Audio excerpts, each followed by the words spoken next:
Well, good morning, everyone. Good afternoon, and perhaps even good evening. Thank you so much for dropping by and joining me for a very spontaneous, exciting little session in which Jay does some detailing work in Unreal Engine. Wonderful to see you all. Mr. Bob Sader is here. Leo DeGrantz is here. Mr. Brian is here. Top of the evening to everyone. Nancy is here. That's really nice to see you. Miss Julia is here. Always nice to see you. And our bot is here. 3D Shenanigans. Wonderful to see you too, even though you have forgotten how to spell users' names. That's just weird. Also, happy Lunar Year. Yes, thank you so much for reminding us of that. I really appreciate that. That's very, very cool. So today I'm gonna go and continue something that I started literally this week. I kind of forgotten when. Was it maybe Thursday? Could be Thursday, yeah, Thursday, where I built a funky little scene on Twitch called the Lake House. Let me go and show you what we did there. So I was just battling with the bot. I don't think he knows how things work anymore. This is the scene. This is just a screenshot here of what we've made, and this was done all in Unreal Engine. I've had a couple of things that I didn't quite know how to do, but thankfully I worked them out. So this house is in fact a cutout, which is nice. So this was a Midjourney house, and the lake and all the foliage, I've done that with Unreal Engine, and I've done this as a little opening to a shot that takes place in the house, and we needed something, and I thought, hey, this is great. And the director liked it. I've showed it to him on Friday, yesterday, yes, and he said the only thing that he wanted to change was that there should be maybe like a tree at this place, so that we don't quite see this edge, so that the tree, something like this, would be kind of, here. And same here. I think this tree, I might either move that forward or get another one closer to the house. So that's that. Also, I can see that some of the foliage isn't quite happening here and here. And this looks good, especially once it's moving. But I think we can do a little better by putting a couple of maybe bushes or something in front of here so that it looks more like a curated garden. So that's something I want to do today. And also then, if we can make it happen, play with the lighting so that I can turn this into an animation for my holding loop, because that is always nice if we have something like this, just super quiet, just sitting there on one shot. And if we find, and you can help me do this, if we find ducks or swans that can just go from here, like all the way over here, something like that.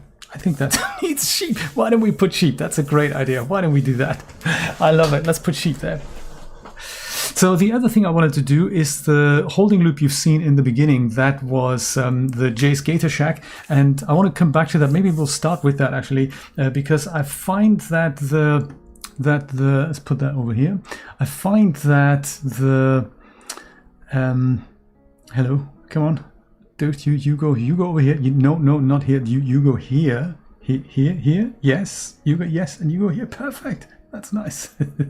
So I find that the yellow in Jay's Gator Shack, that doesn't quite read, and I think it's a bit washed out. So I think we can do a little better than that.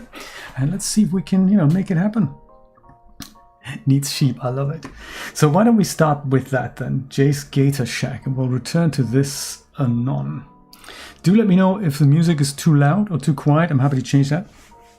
Doppler 9. How you doing? Good to see you. 3D characters, not tonight. No, I did make some earlier today. I was looking into Character Creator, and I was following a course by Michael Ricks. I don't know all that much about Character Creator, but he, certainly showed me the ropes, and I thought, ooh, this is nice. I made a little Toon Girl, and I was quite excited about that. So maybe next time, Doppler. Maybe next time. What was that called again? That was called the Wetland Sanctuary, wasn't it? Yes, that's what I called it. Needs sheep. We do have sheep. Yeah, I wonder if do you think there's ducks or swans? Do you think we find something like that on the Unreal Engine store? Can I have a look at that?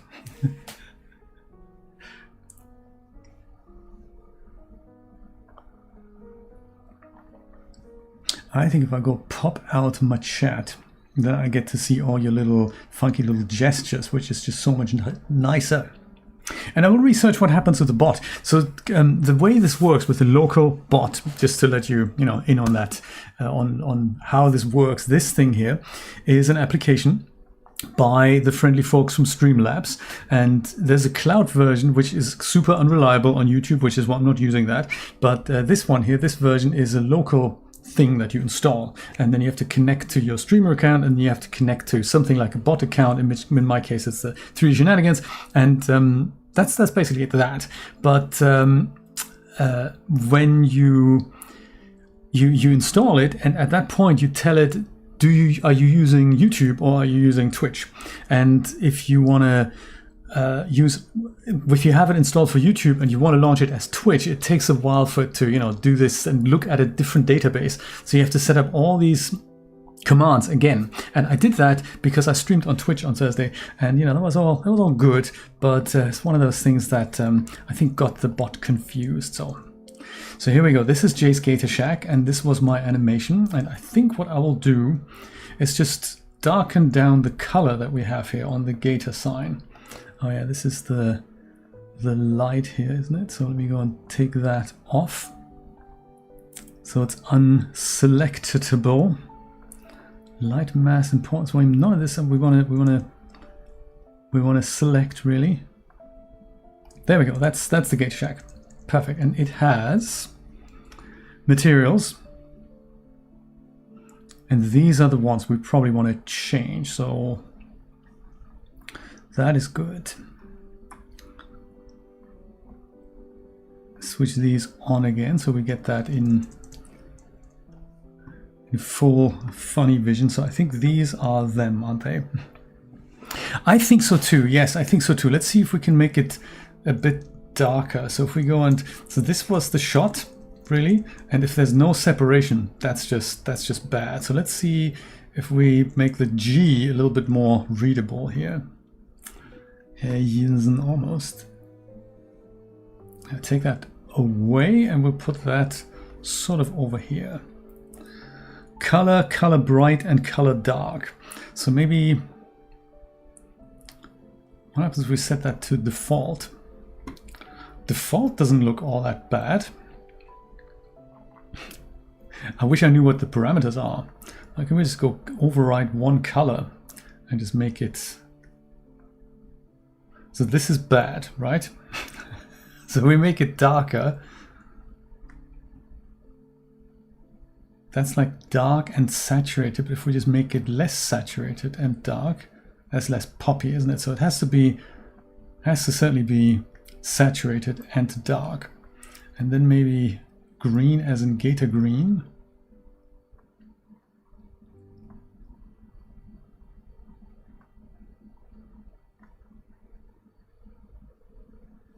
I mean, perhaps if this is the main color, then we have one bright color and one dark color. So if we add our dark color and make that sort of a dark green. I don't really know how this shader is set up, but would this work? And then we have a light color, a bright color. So if we also make that green, but then turn that into a light version of green, is that going to read better?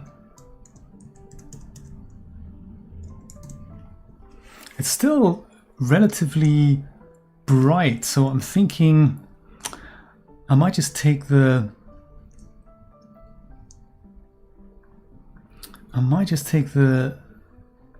alpha down, like to 0.5. Does that do anything? Does 0 do anything? No. Alpha is completely ignored. You were stuck on your greetings. One of those things. I'm glad you're back. Or alternatively, I mean, I like the flickering in the shader. This is why I like to keep it. But I don't know. I might just set up my own shader. I can't tell. Let's play around. What happens when we make this even darker?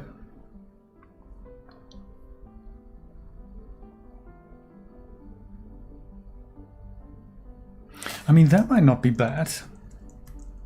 It certainly reads better. And if I replace this with a different shader, because it's currently the same color, what do you think? Is that better to read, you think? Especially on them washed out monitors. I think I have a better feeling about this. And of course I can go and color these things in. I think I did it because I was a little bit lazy. I didn't want to just pick different colors for this. I think the C, I might just replace that. Looks better, right?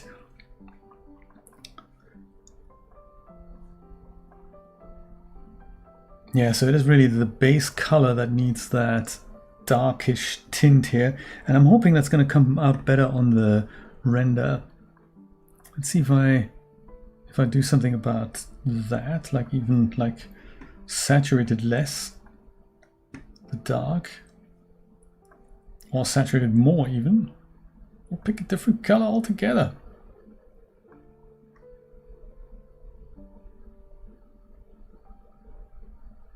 That might separate it even more, I'm thinking, as it flashes.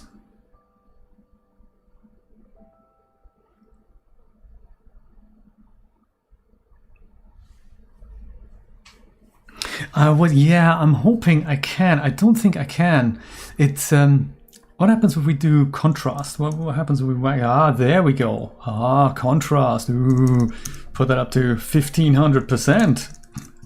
I think all the letters could actually do with that. I mean, maybe not 1500, but something like 10. I think that might be even better. What happens with 5 here? Then at least we can see something, and then the flickering makes more sense. Flicker speed here. This is then flickering more often. This is flickering less often. So I think what we had, it was 0.2. I think that's, you know, it's already kind of getting there.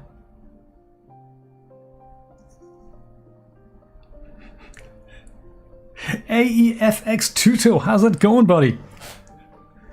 Luminosity, I'll have a look at what the shaders actually got to offer. Let's go into here. That is this material instance. And do we have emissive? That is the actual shader here.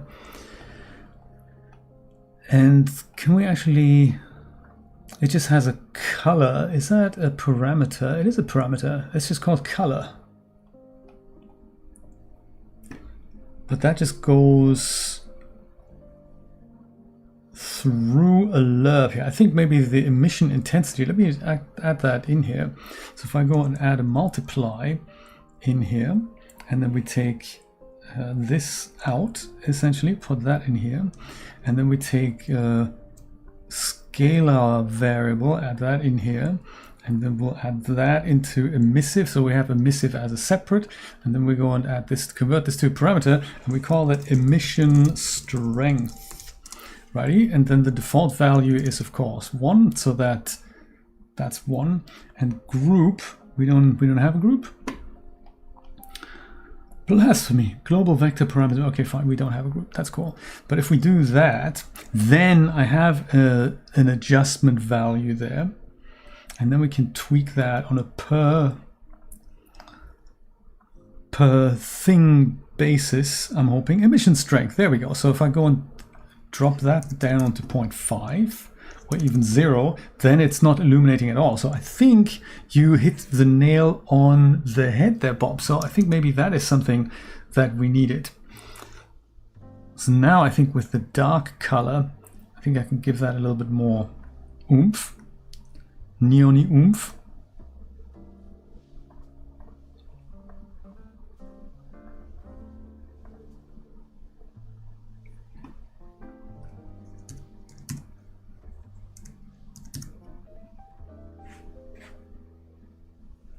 That might be nice. Do you know, and this trick, we can also go and use this on the other letters now. I like it. Haha. So I think the only thing I want to change now is the letter C here, because that has the same shader. So I think I want to go and can change that to something else. C, that is this one here, right? Yes, this is what it is. And I'm also thinking of turning this into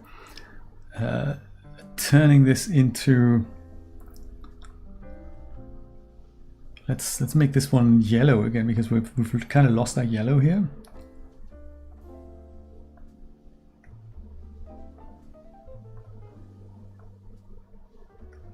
Oh no, hang on a minute. This is you using that on all of them. That's bad. No, don't do that. Come back here. Yeah, that was perfect. I think we need to use a different shader for that now. Leave that alone, Jay. I'm also thinking of turning this into like a longer version, like a 2-hour sort of holding loop for something with music underneath it.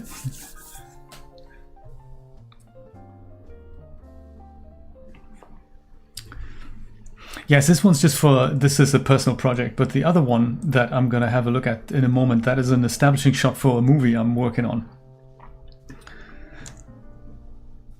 Red neon, so let's go and take maybe the pink neon, duplicate that and turn that into yellow neon. And put that on here, right? Yeah, perfect. And then currently it isn't yellow, but if we make that happen, emission strength, drop that down to like 0.6 maybe. There we go, that's already doing something. Turn that to yellow, yes. Or orange or something. And then we increase the readability a little bit. I did one just before Christmas Doppler that was called Jay's Saloon. That's also something I've built for this sort of purpose. And I swap them out every so often when just before I go live. Hey, this is nice. I'm thinking let's go and change this green then and the pink so that we just take down the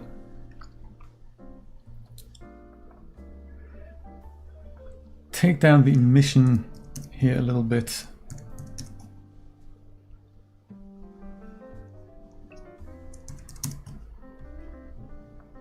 Let's do that, and then the green here, the light green. Same thing, maybe just 0.7, just so that it's just still a little different here. Okay, groovy. Hey, that is just so much more readable now, doesn't it? You want to do the blue as well? Blue, be darker. Yes, come on.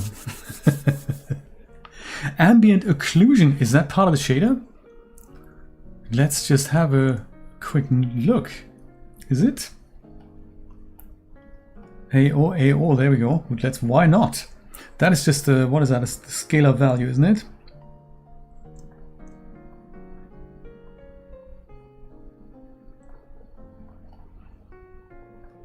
Convert to parameter, we'll call it AO strength. Oops, strength. Good thinking. This is one of those parameters I have never really played around with.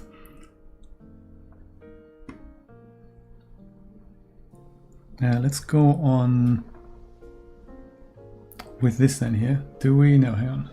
Save, recompile. Show us value, man. Here it is.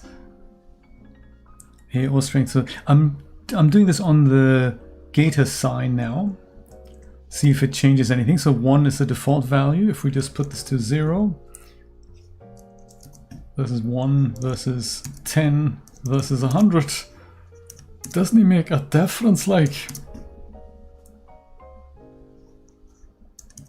or does it? I can't tell. Can you tell? Art makes a scene.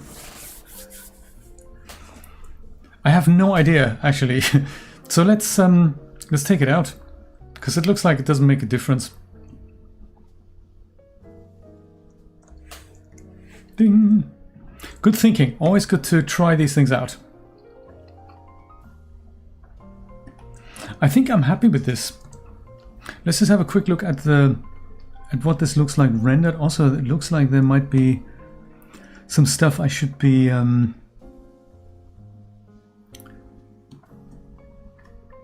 there's a lot of stuff that isn't filed away here into a folder. This is because I didn't really build this set.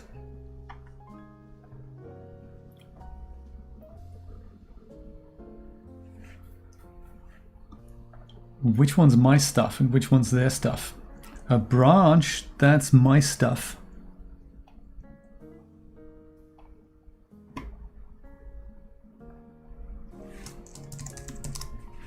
branches, and this, I'm gonna go put this into a folder called Jay's stuff. Well, hang on a minute. Jay's stuff goes into the oh no, that's the wrong way around. That's not what I mean.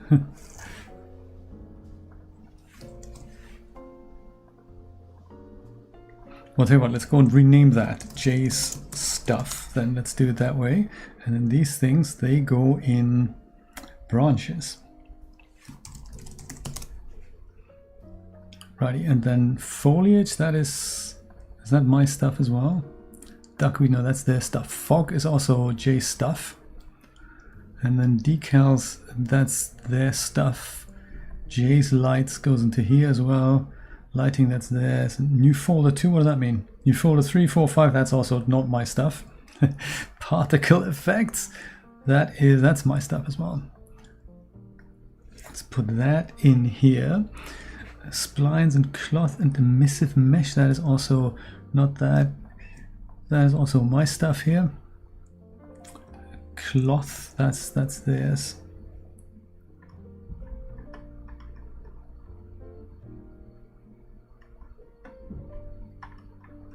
Yeah, I think none of the other stuff. Well, actually, what are these? They are.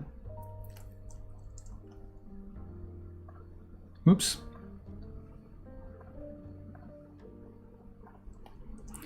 These are my things, aren't they? SM tree, there we go. SM tree and stump, those are also my things.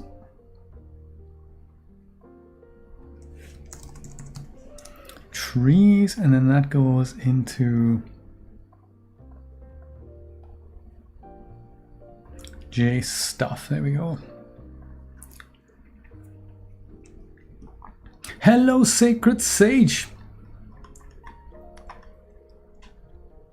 The J sign, that is of course also my stuff.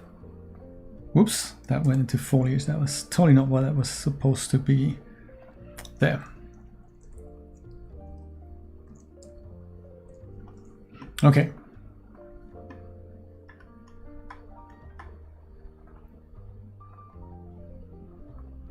It's a little bit of a tidy up.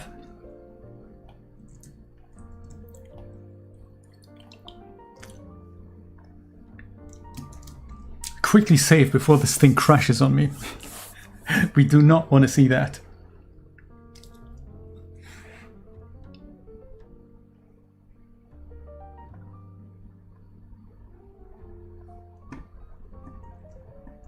$30.90 actually.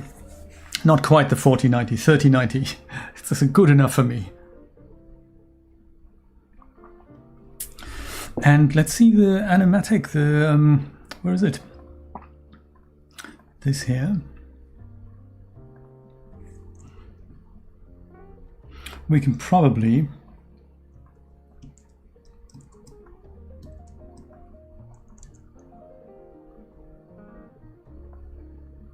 could just go and render this out. So this, a bit like the gator here, I want to have the duck swim over the next pond there. So this is not quite what the render looks like, because there's some other fog, I believe, that gets queued. But I think this does improve readability, doesn't it? I think this is, what do you think? Compared to the previous version. Imagine this a little bit lighter, the whole picture a little bit lighter. I think that's what happens during rendering.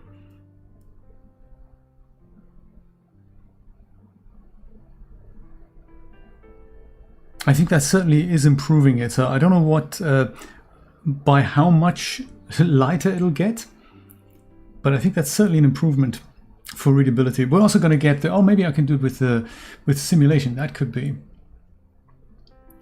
It could be that simulate will show. There we go. This is closer to what the render looks like, with all the volumetric fog and stuff. And then the small zoom ins, that happens in Premiere.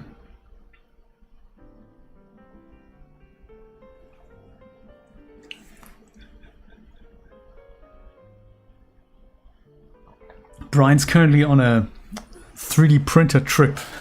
Doesn't have time for 3D things anymore.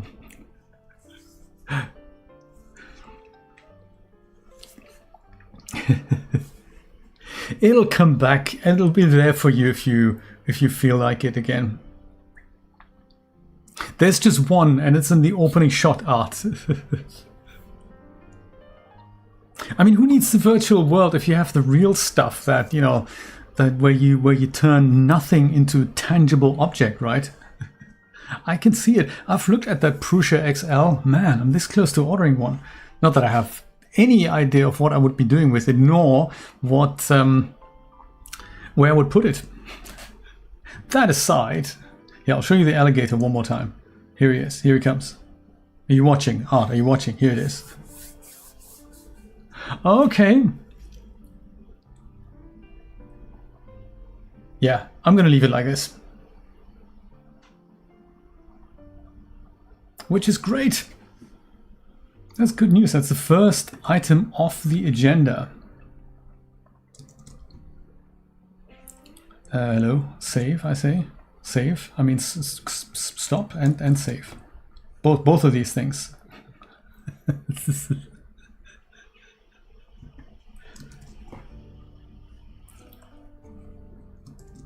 There are even sound effects here. That's quite exciting. They put some sound effects in here, so that's good. That was number one. That's really cool. And the second one, I'm gonna go and that was the, what's it called, lake house, right? Lake house. There we go. Hey, that didn't take as long. I like it. I like it. It's half an hour. Very good. Achievement unlocked. Yes, what is the theme, Brian? I looked at, I saw somebody posted in our Discord that he had a contest, but I haven't watched it. I'm not following that man. But I always like seeing your output when you make something, and it's always nice to have that little bit of a brief, I think.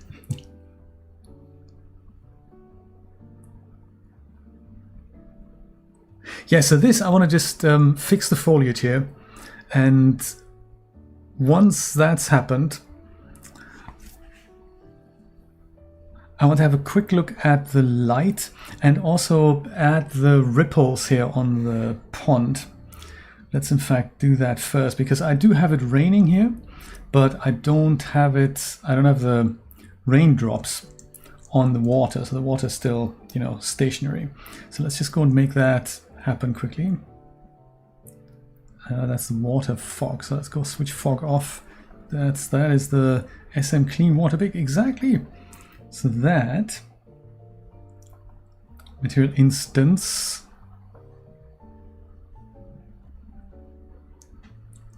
that's the parent. So this, yes, this is what we need to extend a little bit because it already looks so sane, doesn't it? No worries. We can do that. So we need a node here, and that's the wet weather effects. And that goes essentially before this. And it looks like we're using a lot of these things. So base color, let's go pop that into here first. And then that goes into here. Metallic, the node doesn't have that. Specular, we don't have that. Roughness though, we do have. Let's go pop roughness into here. And then put roughness back into here. Emission and opacity we don't have. Normal is quite exciting. Normal is here. And normal goes back into here. Well, position offset, we don't seem to have that either. Ambient occlusion, do we have that? We don't. Refraction pixel normal offset. Got the vertex normal.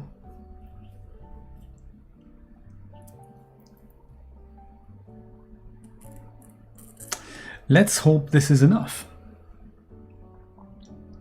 Let's see.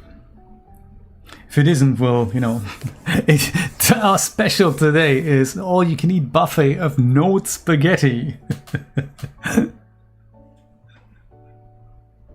Maybe next weekend.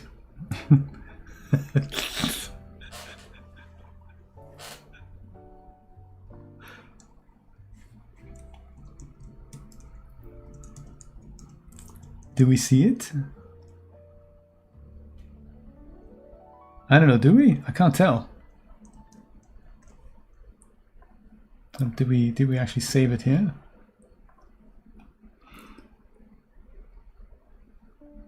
They have a forgotten one. Ripple scale. I suppose I could override that. Let me do that. This is a scalar value.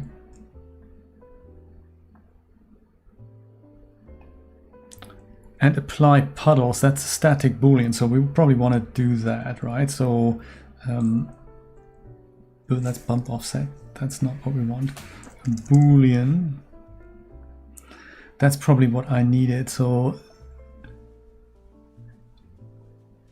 actually, no, we don't want the puddles because it's already, we don't want puddles on the lake, duh. Dripping effects we also don't want, so no, that's fine. I think this is probably enough here. Ripple scales. It could be that I need to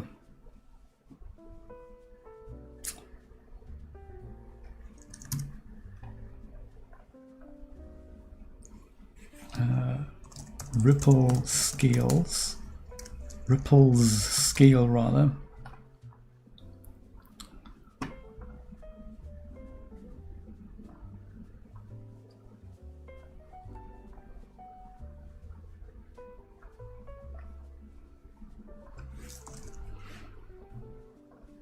Oh.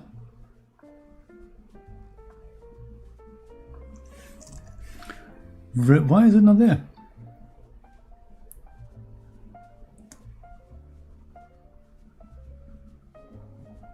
Apply weather mask, sample weather override. We have that, but we see no ripples. Nor do we have the ripple scale parameter. Buddy, what's going on? Ripples scale is a parameter. I'll make a group called weather just so that I can find that again. Maybe it doesn't like it.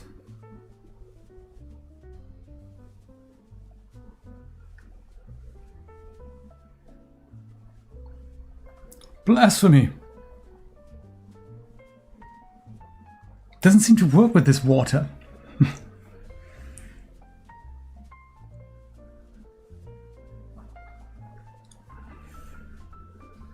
It's all the radiation treatment. That is exactly what gave me the Unreal knowledge. Yes, it grew different parts of my brain. That's very funny. Well, that is, I don't know then. Have I hooked it up correctly? World position offset, puddle angle offset. Map drips in world space. Mask wetness, drip scale. There was something else, wasn't there? There was also weather, wet weather effects. That's the one I'm using. But there's also surface weather effects, water surface rain ripples. And maybe that is the node I need. Is it? Maybe that is what I need. I might not need this whole node after all.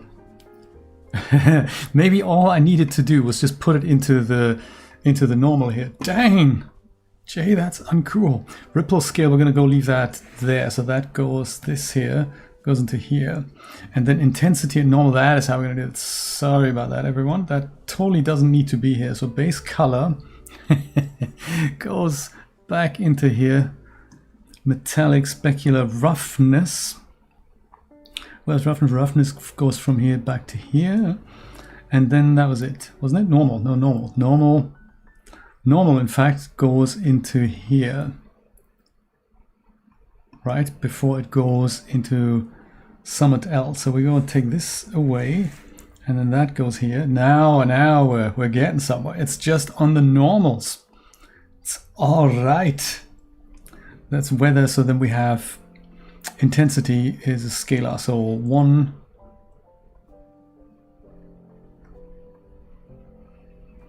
pop that into here, and this becomes a parameter, and then that is called ripples intensity. And then all of this is going to be water ripples. Like, let's hope. Right, that makes sense now. That makes more sense.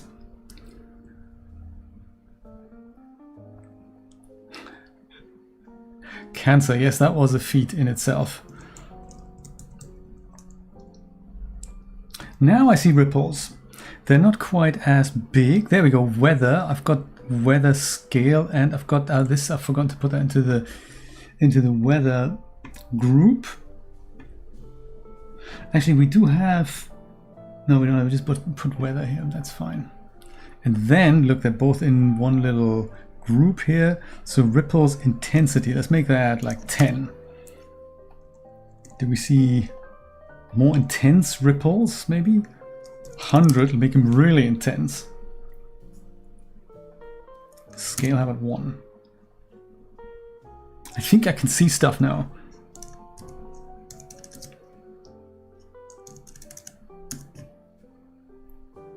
It's just not as intense as I thought it should be. I feel like I can see something. If I do switch this off, it's more flat. And this seems to be doing something, but it's not.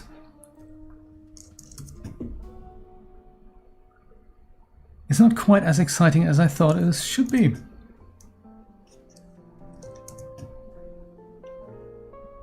Dang!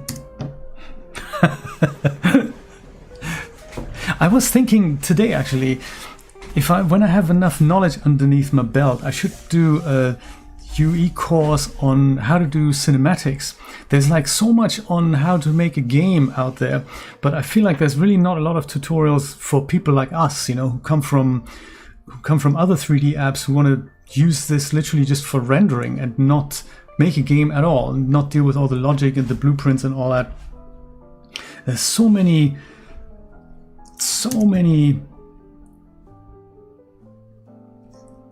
pitfalls in this whole thing. I don't think this is doing it as much as it should. Normal vector 3. This is definitely the normal here. Blend angle corrected normals. Man, really? This, I did not write the shader. Oh, look, this is exciting. If you look at this pattern here and you move this around, it looks like it's holes.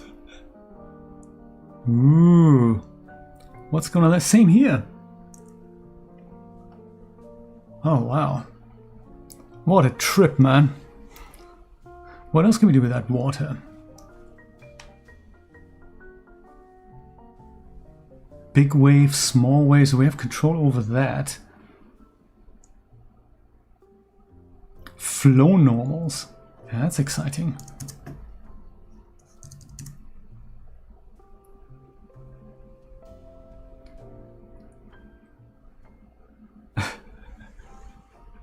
I think I might just leave it like this and get on with the foliage.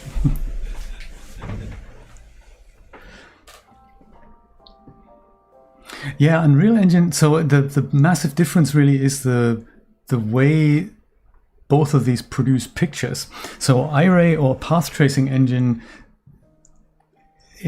does literally one pass and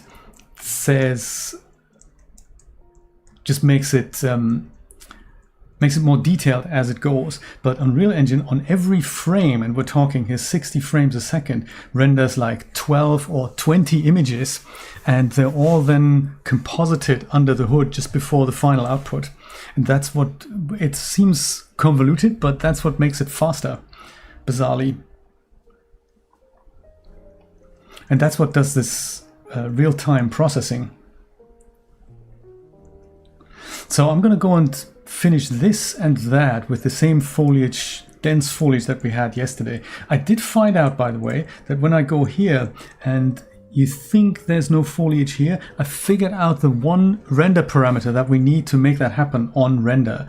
And it has to do with the levels of detail. The foliage has several levels of detail as well. And if I go and approach this, over here, you can see that eventually the foliage pops into play. So it's the imposters or the lower resolution geometry that is being swapped out. But at render time, I can force it to use the highest resolution, and then, you know, we're all good. I'm gonna go give myself a bit more light here. 6 o'clock, maybe make it 12 o'clock perhaps? Yeah, there we go. 12 o'clock, I like it. Command R to give the computer a bit of a break. Oh, not landscape mode, I meant foliage mode. Sacred Sage, thank you so much for dropping by. Appreciate seeing you again. Have a good one, buddy. Now, which of these did we paint in? I think it was all these, right? Was that right? Yeah, there we go, that was it. Perfect. And we want this just on the landscape, on nothing else.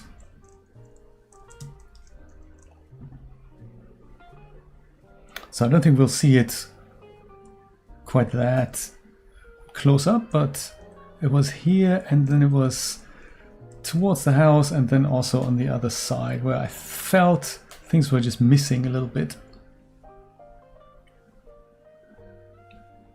And you know, Julia had this great idea to turn the last Twitch stream into a little time lapse.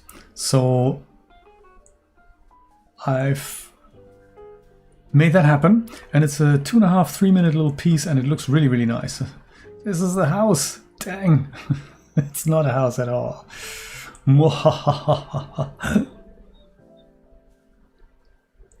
This is for a movie. This scene here, it's an establishing shot for a cinematic project we're making with that was shot with real life actors or in like on green screen. That was a few years ago actually, and the original plan was to use DAS environments to render the 3D environments and then put the actors in, the moving actors in. And that proved a little too cumbersome. And I was working as a consultant for that company, St. Luke's Productions, and they are a theater company in Washington.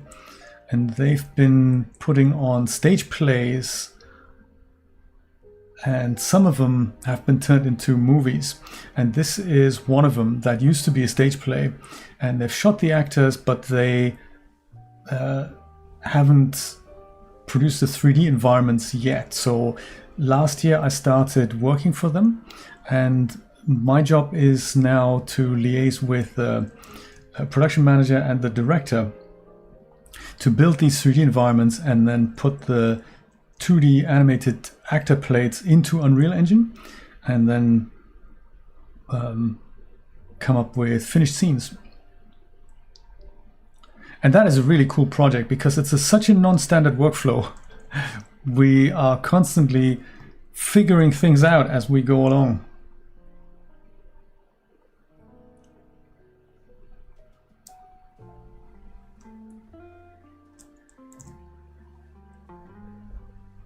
Yeah, there we go. This is as far as I need to go with this, right?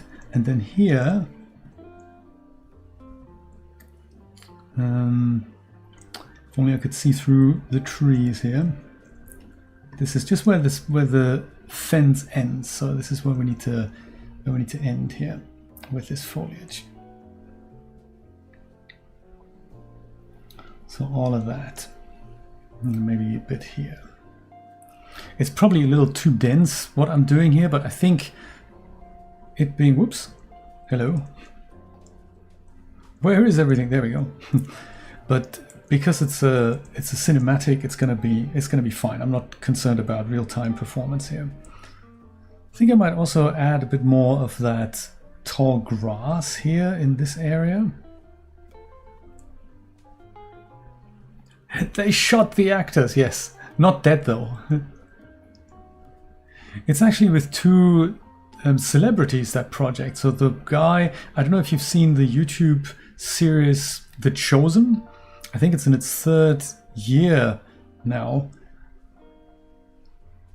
Daryl Eves' project, that is. If you've known Daryl, he is the famous YouTuber, and he met the director and writer, I think, at his church, and they decided to produce it, and it's streaming everywhere, but it's essentially the story of Jesus, and you can see Jonathan, I forgot his name now, but the guy who plays Jesus in that, basically, he is also Jesus in our project, so that's kind of cool. But they've hired him here kind of before he was famous, so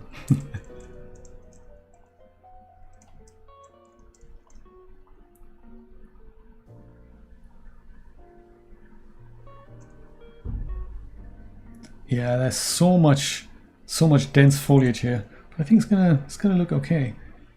Do we see that here? Yes, we do. Yes, we do. Got here this bit here. That needs to be filled in. The Messiah, that's him, exactly. Thank you, Art. I appreciate that. I'm very happy as well. It's super challenging, but I'm learning a lot, and it's a fantastic project. I'm really glad I can work on this. And in addition, of course, I still do one stream for DAS every month. That is also very cool. Next one is scheduled for the end of February.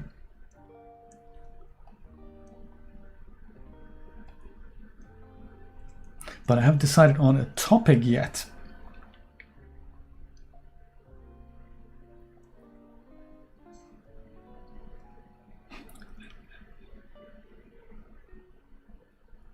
Oh, the Messiah, that was a series as well? I don't think I know that one.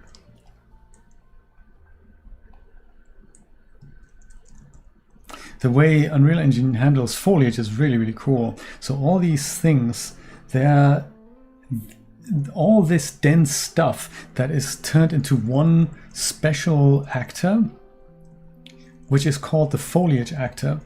And every single plant and many of these trees there, especially in the background, not the hero trees, but the ones in the background, they all get drawn in the same draw call. So even though it's really dense geometry, this is why it takes a little bit of time and hard work while I'm painting this. The moment it's on, it's just one draw call. So what draw call means, all of these things, all of these geometric objects can be drawn in one pass, essentially. And that is very, very cool. So this here in the front, that is actually painted. We just can't see it yet. And then there's the stuff in the background here. Quick save. Oh yeah, did you get a notification from Twitch when I was streaming on Thursday? I mean, you were there, which, you know, maybe you did get a notification.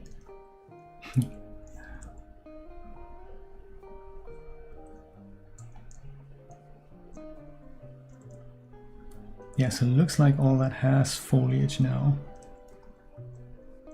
I might just go slightly into this so that we see something behind the trees here.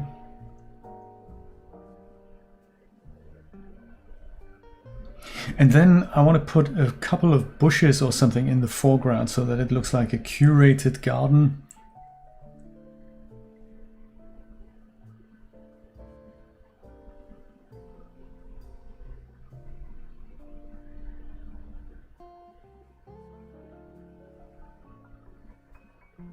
Come on, buddy, you can do it.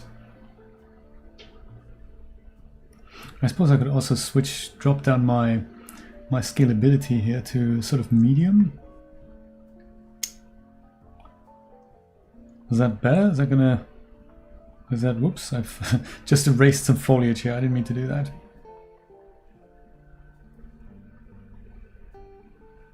I was glad you were there because it's quite a turnout. I hadn't streamed on Twitch for such a long time. It's something I'm hoping to get back into, especially with some small projects that I'm planning this year. I finally want to make some clothing for DAS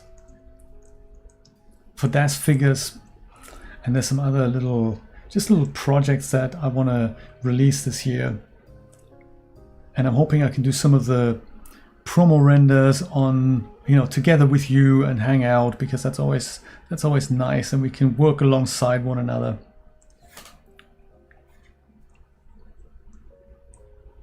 Oh, right, that.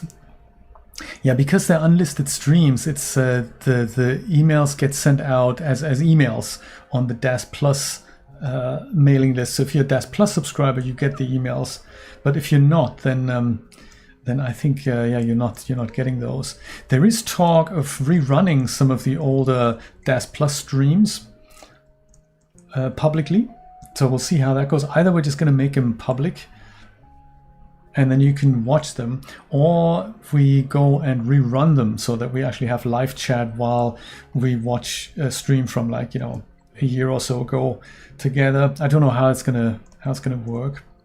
There might also be some more premieres coming up on the DAS channel, and those I'm sure you're gonna get notifications for. Yeah, this here, I think I'm gonna go and redraw these circles here around the trees. So if I put a kind of a 128 circle here.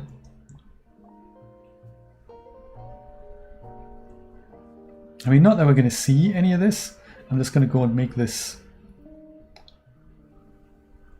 just little clearing around the trees here. It takes Unreal Engine quite a bit of work to erase foliage as well as draw it. Erase density, let's make it maybe 0.9.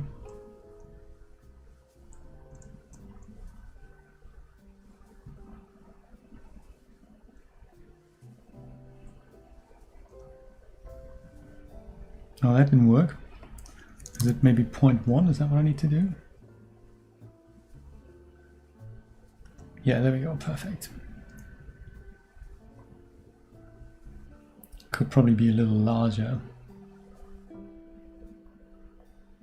And then, of course, the man himself, Mr. Chris Cox, will be streaming from 8 o'clock tonight. That's in half an hour. He has a Saturday night social where you get to share artwork and view other people's artwork and discuss what you've been up to.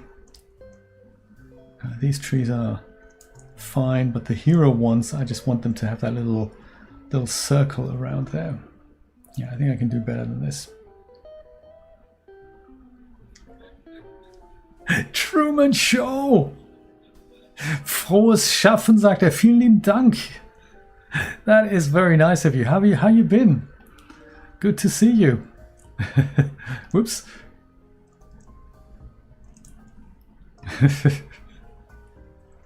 I love The Truman Show, by the way. Very, very cool movie.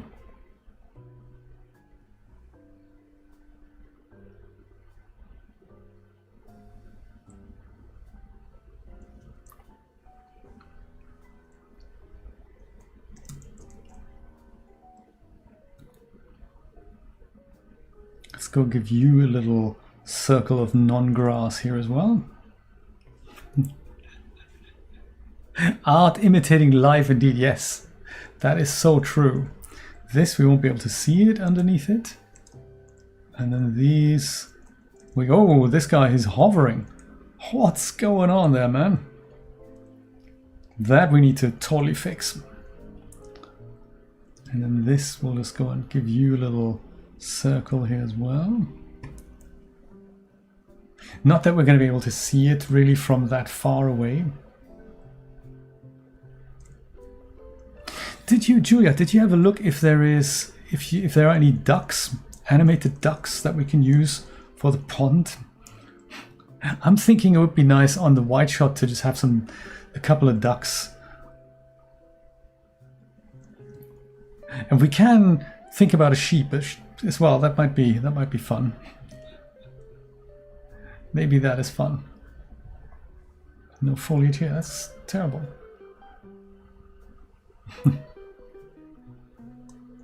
What is the ending?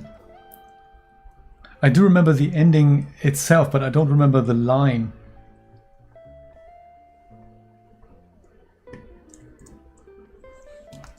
So So this, imagine there is foliage, because, you know, we know it is there.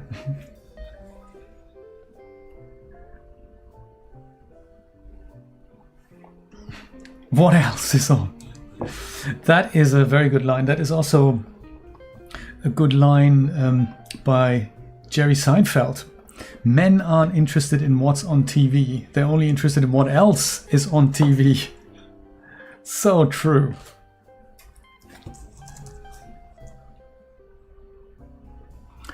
Duck animated. There we go. We have ducks. Duck animated. Ooh, okay. Little polyduck duck. 14.99. Ducks as well. Obstacle avoidance and AI ducks. Ooh. Why do sheep come up when I type in ducks?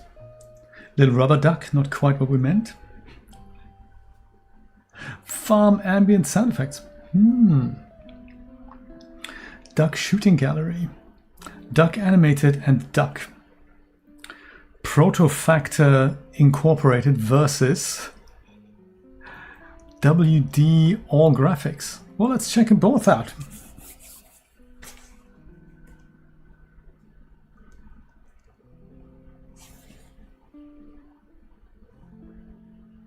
Include demo scene, 14 animations.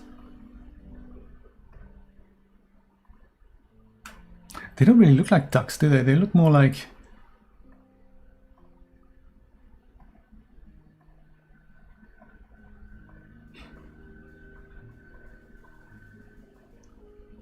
Interesting.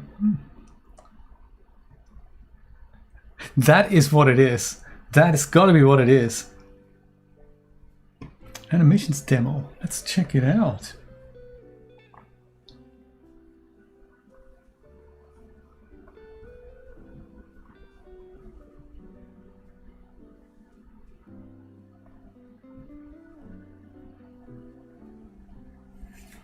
Could these be the ducks?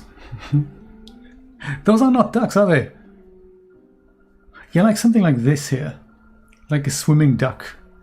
Doesn't even have to be a duck, but this would be nice.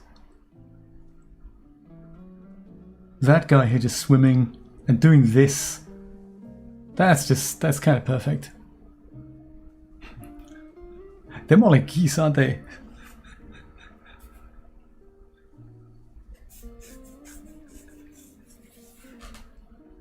Which is why I was thinking, since this is their normal motion, I'm thinking of just using a static duck. I might even have one from the DAS Marketplace.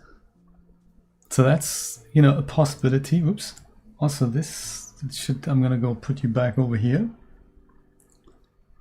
Let's see what the other duck is like, because that was more like a, you know, duck. Like this. This looks more like a duck. Included inside Birds Pack. Here's a nice duck ready to populate your environment. Where's the female duck though? I'd think, you know, give us a second material option. Sketchfab viewer, also nice.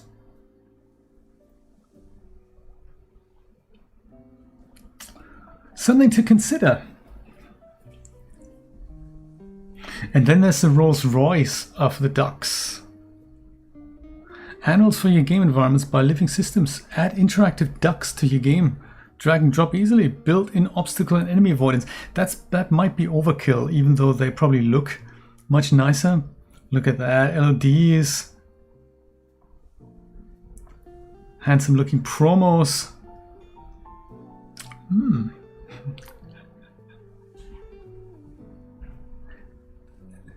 Flamingos. Also a possibility.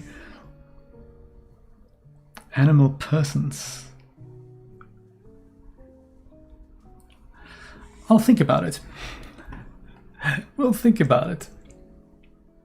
Okay, so the one other thing that I need to do is add, I'll go put this back to high res really, because it didn't make that big a difference to performance. I need to find one more tree like this one and put it on the side of the house. Or maybe like this one here. I might use that tree.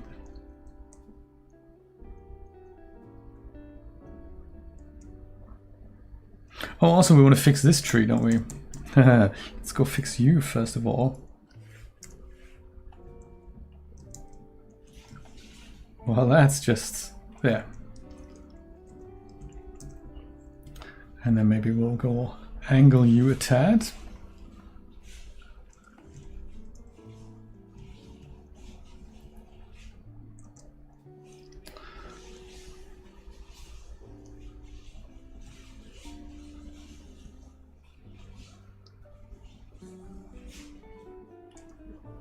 Okay, let's go take this guy and then duplicate him over and put him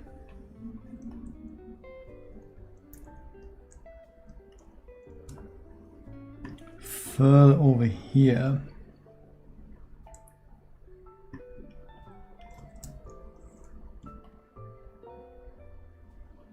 And just hiding that edge a little bit.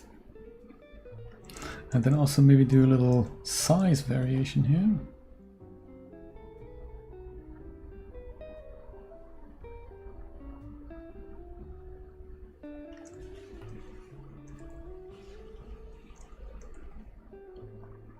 I'll do the same with this guy.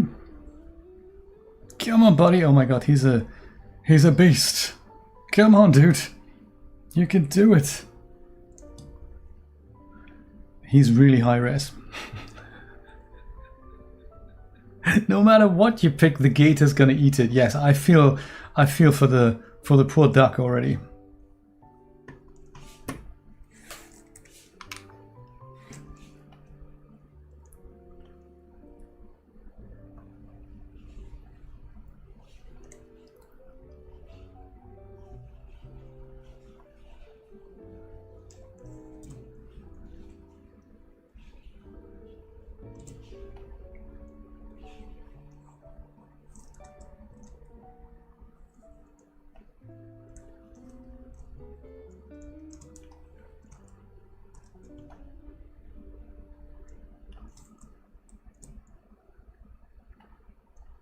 Come on, dude.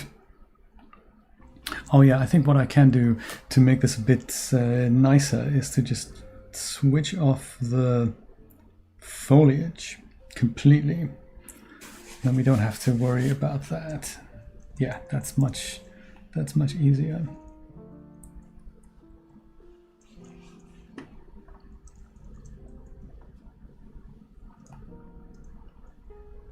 Yeah, these are super heavy here. These trees, I didn't quite realize that.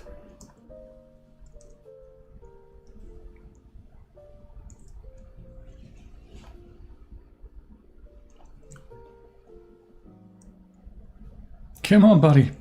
You can do it.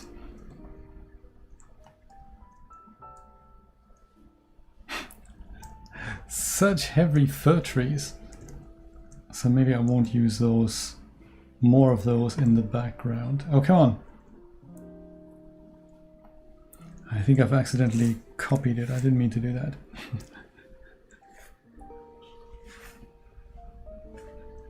It's a golf course. Yeah, indeed.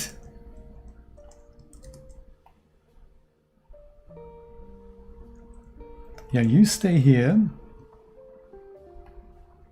Just go slightly further over to the right. Come on, buddy. You can. Yes, there we go. Something like that. And then we'll just copy this guy in the front a little bit more over here. And then this goes over here. And then we just have more of these little, you know, things.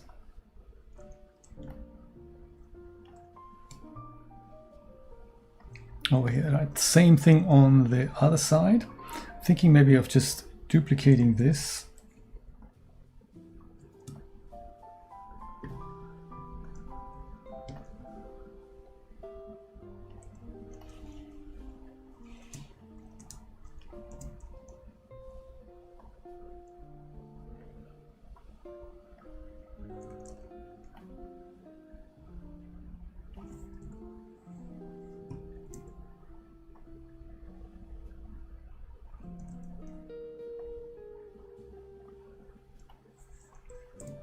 There. Then it looks less like a cutout, and when we put the background trees back, but loaded with more poop. There.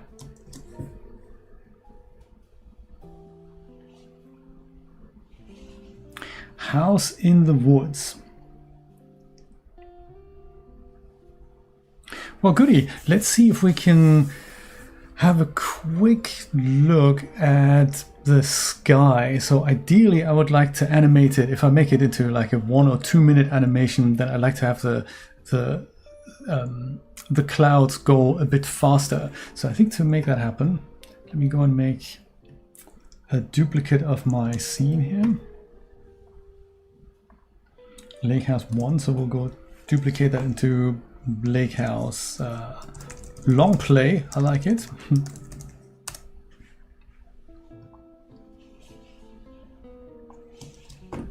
See if we can make it happen.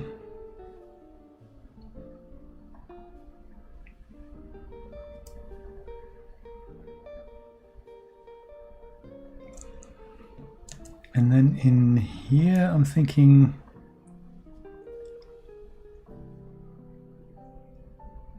do we have a cinematics folder? We don't, do we?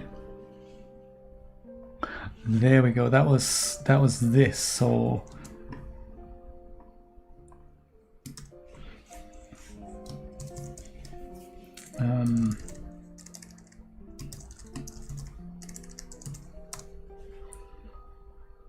throw this into here.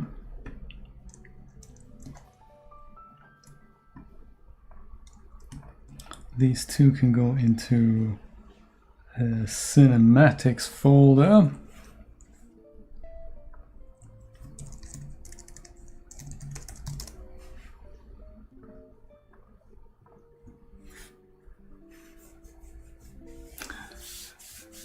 Pop the popcorn art. I like it.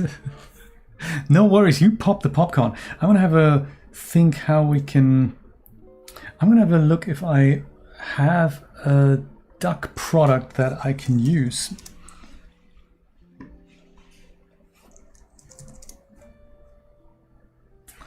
Do I? I don't. What a shame.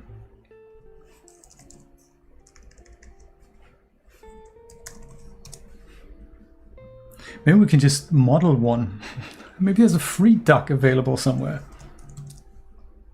Because I don't think they need to be... They don't need to animate very much.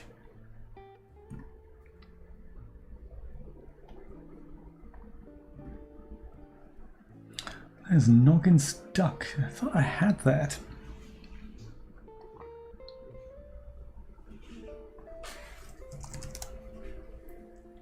Noggin's duck on the... No, I don't have that.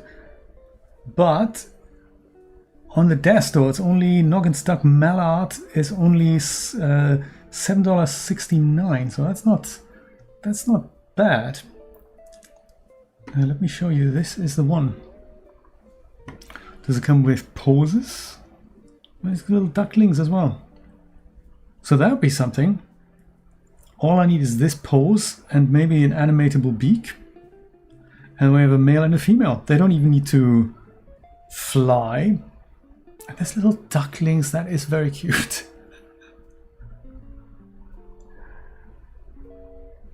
So that might be something to consider as well.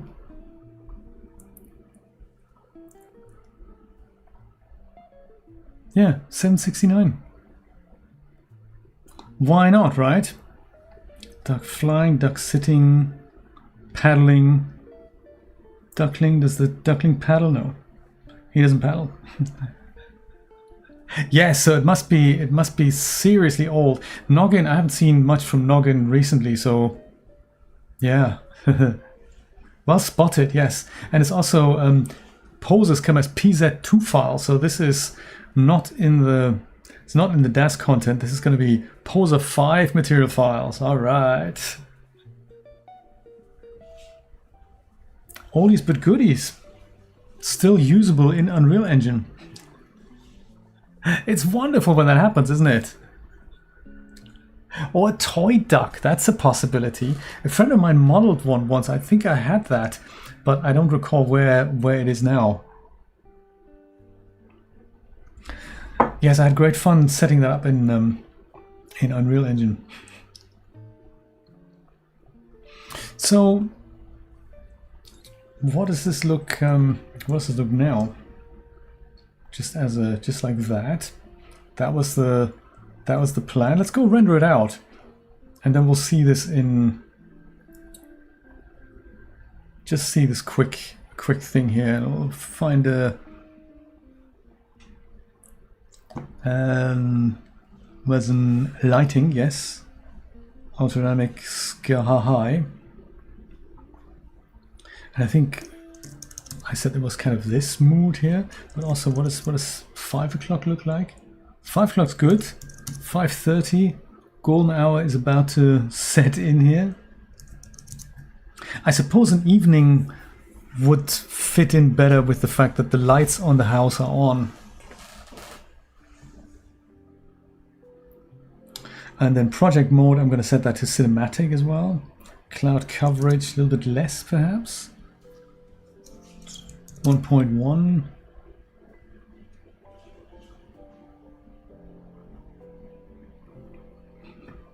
Rosie's Gym has become a supporting member. Thank you so much. I really appreciate that, Matt. Welcome back. Welcome back. I don't know, have you been a supporter here before? I don't think you have. I think you've been a Ko-fi supporter before. This is wonderful. Rosie's Gym, everyone. Totally in the house and a member. That is nice of you. How do I, let's go display this in seconds. If I wanted this to be like a 2-minute clip, that's 120 seconds. Over that period, let's see if we can just take this cut just before and after that a little bit, and then we could even just drag this out here. So we have that in super infinitely small movement here between these two points. That might actually be quite nice to have that super slow movement. And then during that time, this is what I'm thinking. During that time, if I go and animate the ultradynamic sky here, then I should from here be able to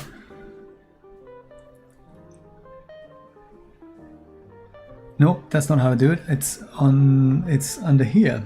Time of day. I can go and animate that. So here it's maybe 6 o'clock, and then here, as we come here, maybe it's kind of 8 o'clock. Maybe that looks good. Oh yeah, look at that. Then it becomes evening and night. Let's see what that would be like if we go and play that back.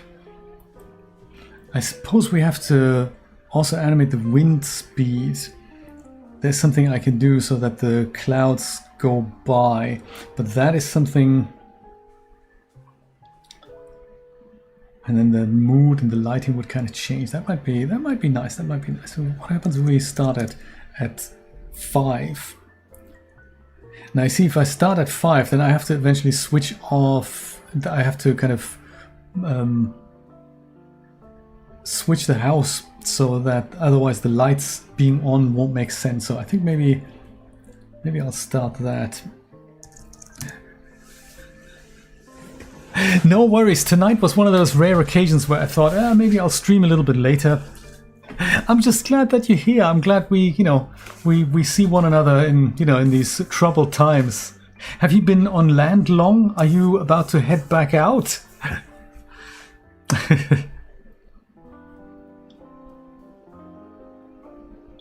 Tomorrow I'm going to see a different Rosie. I think tomorrow it is at 2 o'clock. My friend Dartenbeck, he has something going on with Digital Art Live.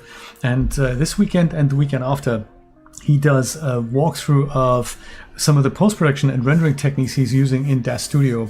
And that's going to be really nice. I've signed up for that. And I think tomorrow's the first session, next weekend is the second. I think that's how it works, the 2 Sundays. 1st of December you go back. But been very busy. Okay. Oh my, you're heading out in the... you are back 1st of December. Okay, so you're here for the spring and a bit of summer. That is nice. That is nice. Yes, check it out. I think there's the first half hour is free. So if you're around tomorrow, Art, join me there from, I think, 2 p.m. Eastern, I think it is. Oh, you're going back in March? All right. Matthew is very, very high up north. Super high up north. Clouds. Right, let's see. The clouds. How did that work again? I think randomize cloud formation on run. I think that needs to be switched off. And then in cloud something.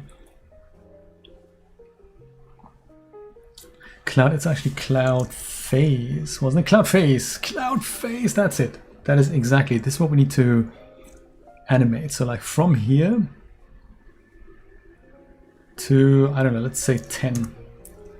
And I don't know if that's going to work well, but that is what's going to give us that cloud pattern. And this value now gets animated. And the cool thing is, whatever I change there is going to then animate the clouds. And the other funky thing is that they're always going to be in the same position as I render this out. So if this is going if it's not fast enough for me, I can go and animate this to 50. And then I think, should this go faster? Yeah, there we go. It's going faster. And if that still isn't fast enough for me, over 2 minutes, let's go make it 200 here.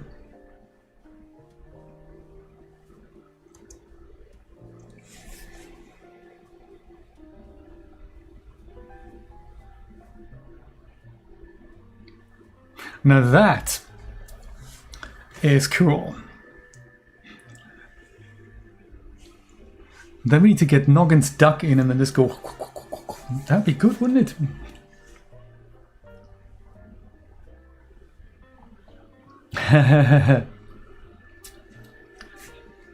Right, yes, I seem to remember you told me that much of your work gets done literally in the middle of the ocean.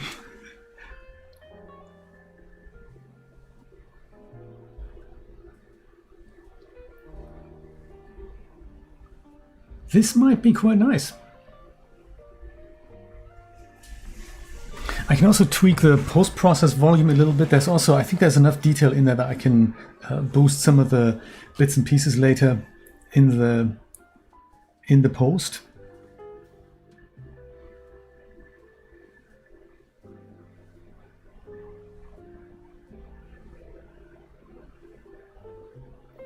I'm not sure if I like the actual cloud phases here from 100 onwards. I think the original ones were nice, but I think that has more to do with the time of day changing. Which I could also not do, you know. Time of day, I could just keep it at 6 o'clock so it doesn't have to change. Let me do that. So maybe from the time of day only goes from 1800 to 1830, maybe a little bit. That would mean the clouds, the later clouds, don't look that bad. Or we don't do that at all. We can just go and keep the time at 6, then the lighting doesn't change at all.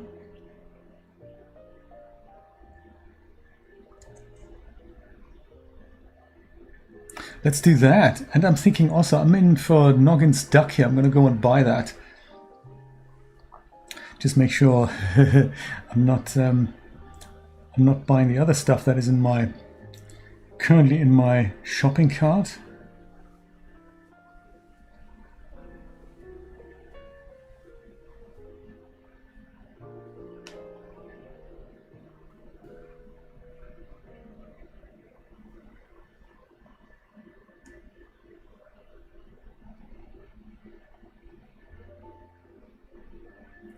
Okay.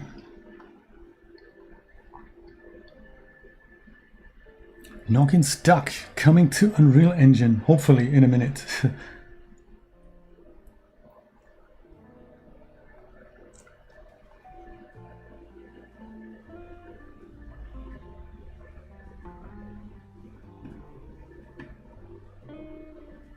Yeah, get a duck, Jay, get a duck.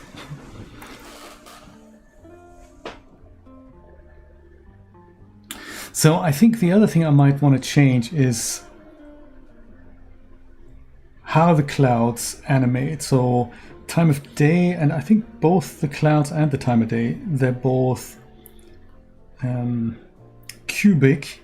If we make that linear, then we have a nice sort of cloud speed from the get-go. And that might already be a little bit too fast. So now that it's linear, I'm thinking that isn't actually a nice cloud phase I see here.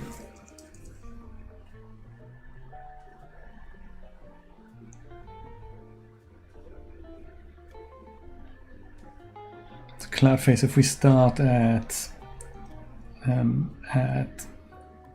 maybe 100 and then end at 200, what does that look like?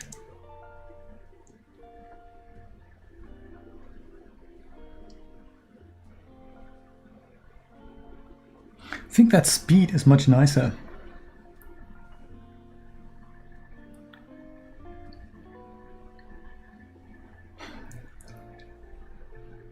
I love it. Survey work for fiber cable so that everyone can get Google Fiber 16 gig lines in 5 years' time. That's basically what it's all about, isn't it? Not so much them, but you know, all kinds of cable companies.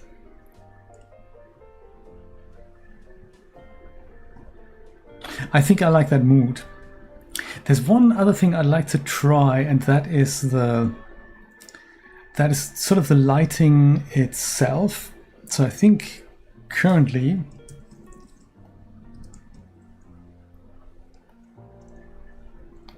the sun is here, and that is nice, but I'm also thinking it would be even nicer if the sun would be here. So I think there is a way to do that somehow. All I need to find is the sun target. Is that it?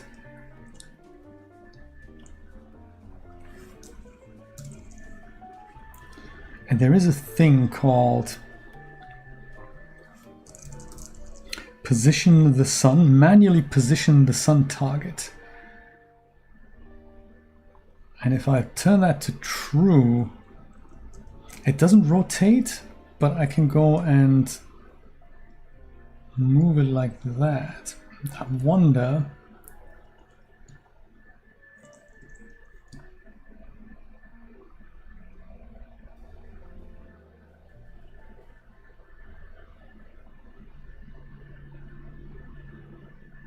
if that just makes a light a little bit nicer.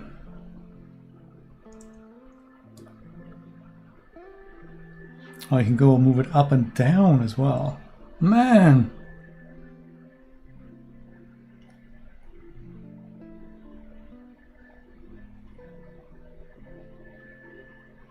The stuff you can do. I think that's just something I don't quite understand here. And yeah, so if we put it sort of behind the clouds, that might be nice. And we can then even go and move it, because that can be animated.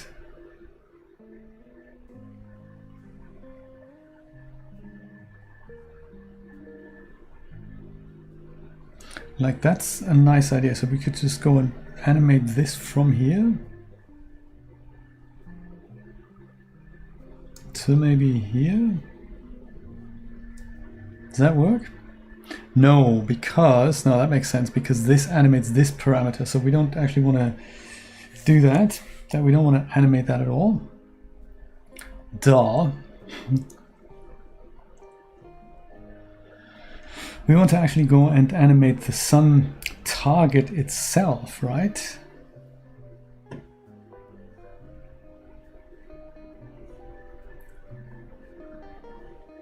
Sun root, is that right? The target.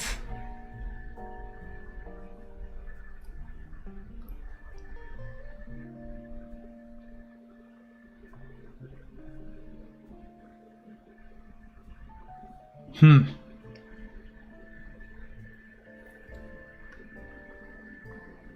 don't know how it works. It's coming from the north, going south. I like it.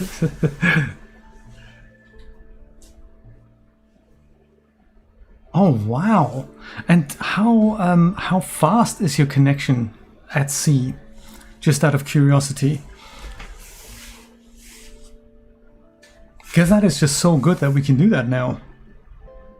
No matter where we are, we just get internet. That's just awesome. I need more coffee. Just like at home. Oh wow! Woohoo! That is nice.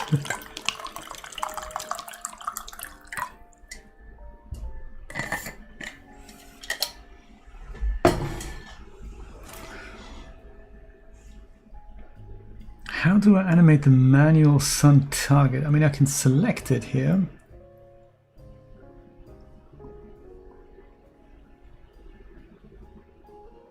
Sun icon, sun component, sun root. I don't know which one of these it is.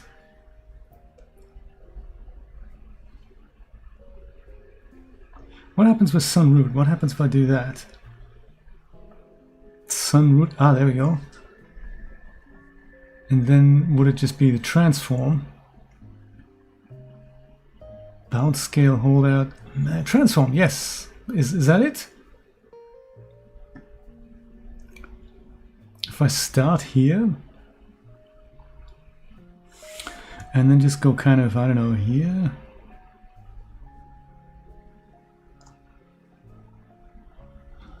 Would this work animation wise? No. That is not how that works.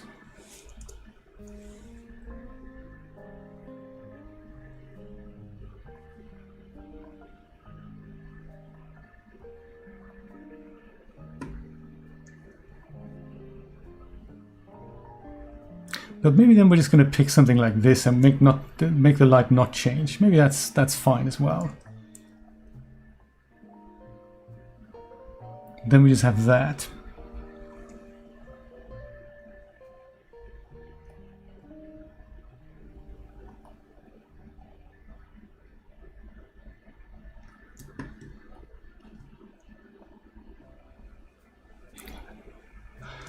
Okay, I'll buy it. I'll buy it.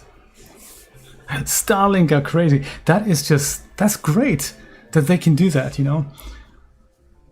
It always amazed me what sort of bandwidth we could put through on relatively low, what data rate we could put through on physical, very low bandwidth. I think we had these 8 meg slots on the satellite, and we could put through with better compression algorithms. We could just put so much data through it with 32 PSK and all that. It's really, really good. Get really stunning 4K signals through that looked like they'd be like, you know, 50 meg or something, but they weren't. They were just 8. So it's kind of cool. And YouTube are doing something very similar. Like we have traditionally we've only had the H.264 compression, and there's only so much quality you can put through over so much bandwidth. And now we can stream in H.265, which is kind of cool, and also in AV1, I believe. That's a beta trial that's coming out, and that is seriously good, just because the compression technologies are getting so much better. Oh wow. Whew. Not many have a 20 grand internet bill. No, you're right. I think these companies, they will charge you as much as they can for as long as they can until the market just isn't there anymore. I remember roaming with mobile phones in Europe was the same thing. Eventually it goes away if companies come into the market that go, hey, we can do it 10 times better for half the price. Yes, that's true. So to really leverage 265, you have to have hardware acceleration for that, and my graphics card also can't do it, but my Mac can. So my Mac Studio can do that. My PC can't do that either. I mean, it can in software, and I think it can do Premiere can utilize my graphics card to turn 265 out, but it can't do it live. So like OBS can't utilize that, as far as I know. Yes, it does, doesn't it?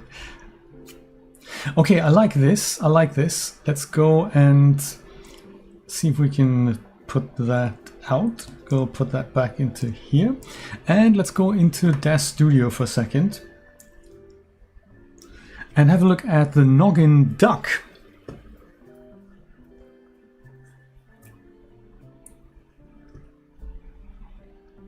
See how that performs.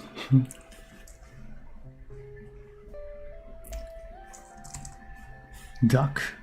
Noggin's duck mallard. There we go. 12 meg. That's not a lot, is it? You know, I think it also means we may have to go and put Dash to Unreal into this project. So I might go and close this here because I don't think I've used it. So I'll go and put that into, put the plugin in. Plug in. The plugin in. Yes, I got them. Yes, indeed. Let's have a look at them. Let's take a look at them because I think that would just be great if that works. So they are installed. I don't think they'll show up in the smart content. I have a feeling that is probably something we're going to find in poser content.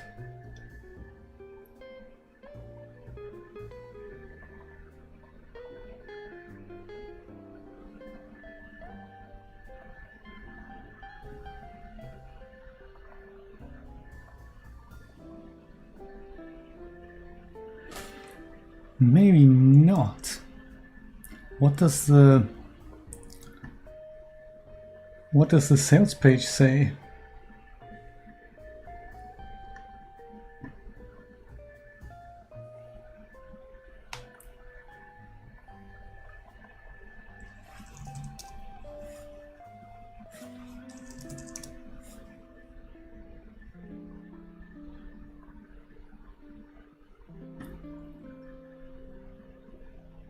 The definitive duck.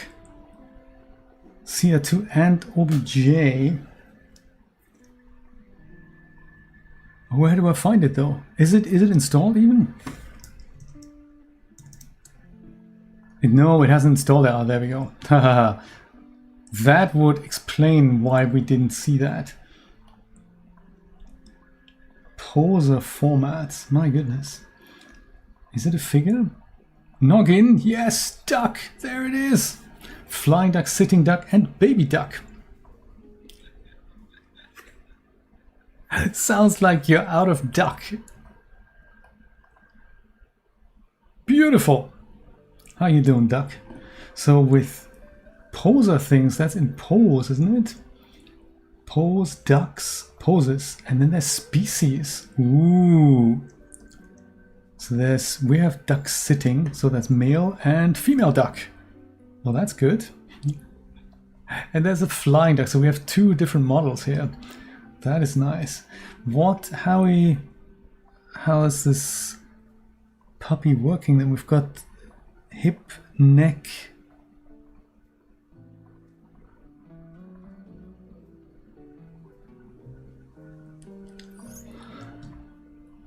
So that's rigged. That's quite nice. Let's see if there's any controllers in the duck. Wow.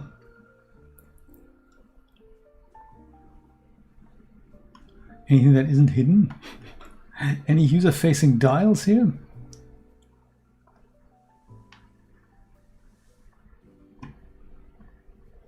There we go. Back in the day, they sometimes put these morphs into the body parts where they were designed for, like so we can make him blink. That is so cute already. He can wince because sometimes he's a bit angry.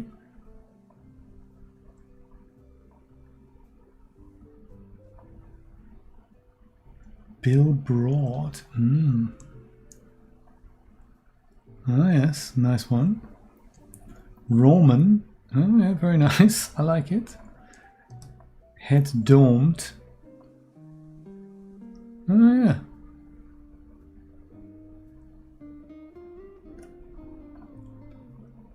species morphs. That doesn't seem to do much, but that's hidden. I don't think I'm supposed to do anything with that. How about...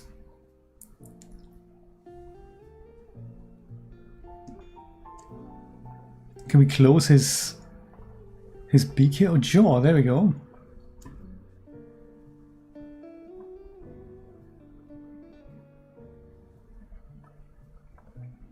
He can do that. So we can animate that. That is cool. Roman nose on a duck, yes. You've heard it here first. How about...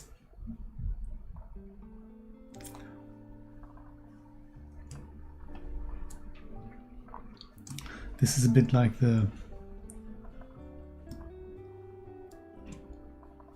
it reminds me of the Untitled Goose Game.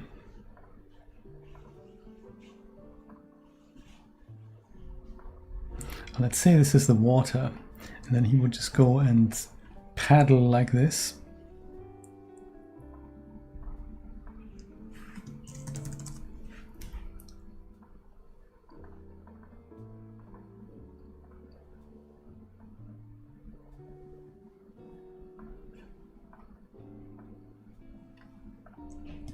There, that's duck in the water.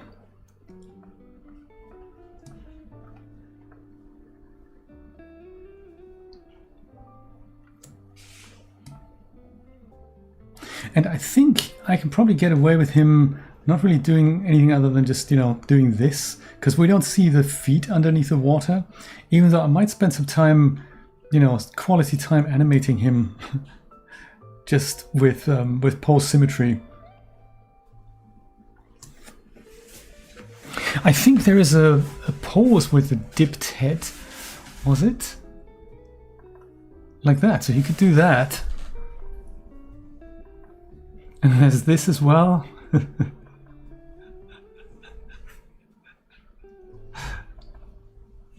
He shouldn't stand on the water though. And then he's resting with his head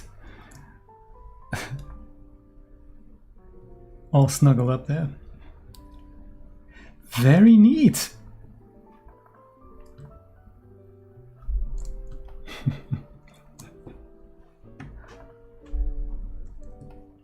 I mean, we could even try to just have this little like 1 minute animation in which he's just moving around a little bit. That might be kind of cool. So paddle, this is that. And then if we have, he wouldn't have his beak open, I don't think. So let's close beak. And then isn't there a way that we can just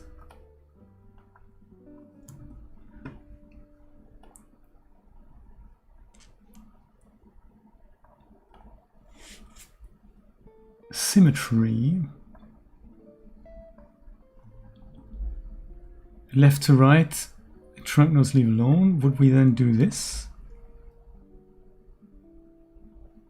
No, what a shame. I thought that was sort of built in rotation, translation, not selected root, there we go, propagation, recursive, there we go, that's what we need to do. Left to right, and then we should have done right to left as well.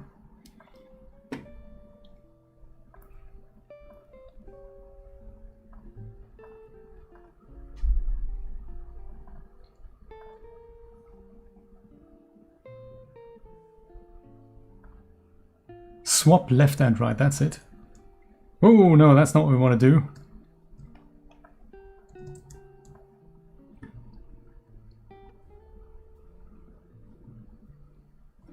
Let's see if pose symmetry works. I think that's a part of the scene tools.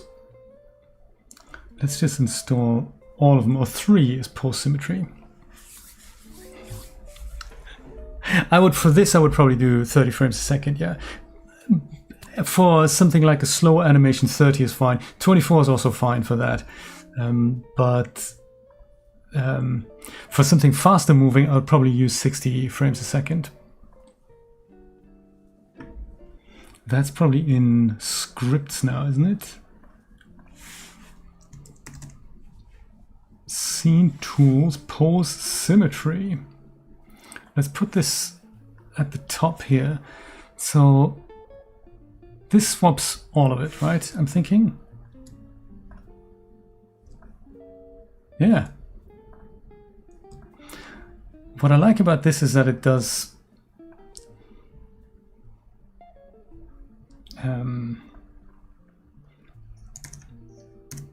let's say 180, and we go with this pose first, and I'll just animate him in situ here, and maybe over 15 frames we'll do that, and then over 15 frames we won't do that again. 15 frames. I just go make him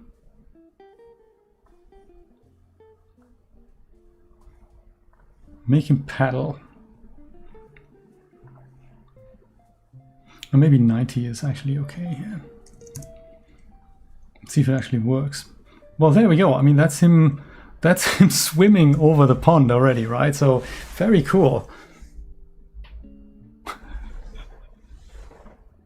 That's fantastic. That's fantastic. And then maybe I'll say 181. Let's go and copy all these keyframes here. Copy selected keys, and then add 90. Let's go see if we can. Is that a good idea to paste keys? Paste keys. Whoops. Yeah, no. That's obviously the poor duck. What's happened here? The poor duck. Okay, we'll leave it like this then. Let me just go and make a save this as a.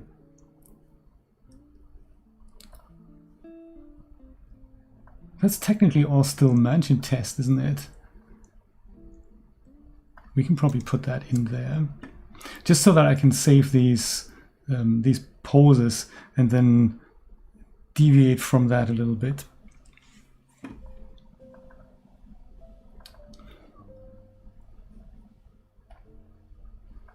Let's make this DAS poses, or duck poses rather.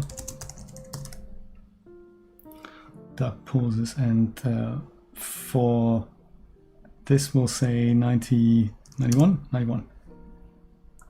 And we'll save that as a pose preset. Duck swimming, and we'll use the whole animated range, because now if I go and do that, I can just move my playhead to 90 and then just go and load the animation in again. Hello. And then it just goes and makes more frames there, so that's kind of nice. Deviant, what's happening?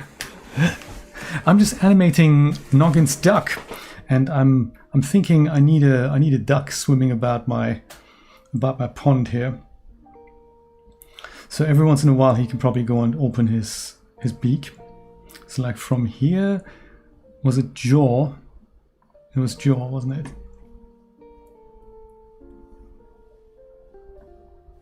I'll just wiggle this so that it creates a keyframe here.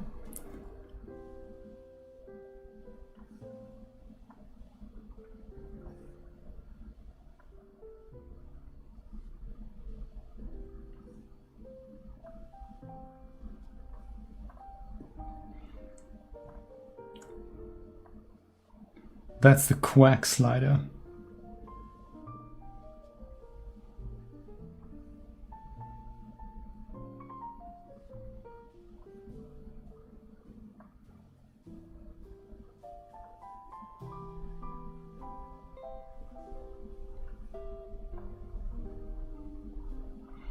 So now he goes and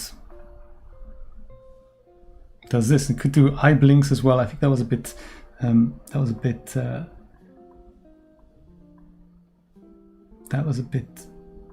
slow.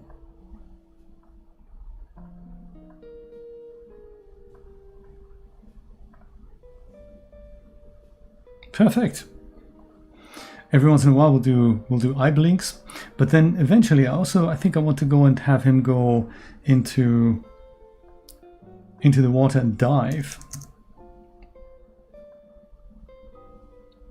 So maybe from here he can just go over a few frames into this position.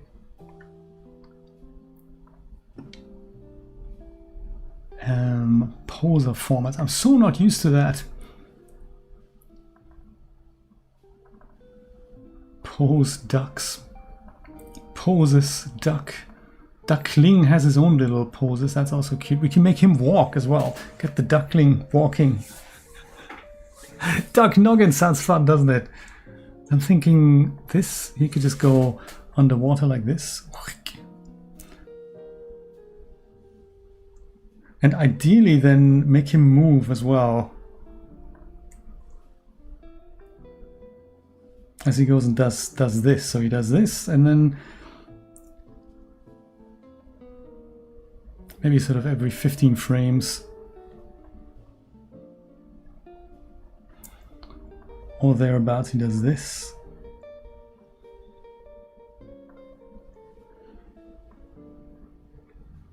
And then he goes back into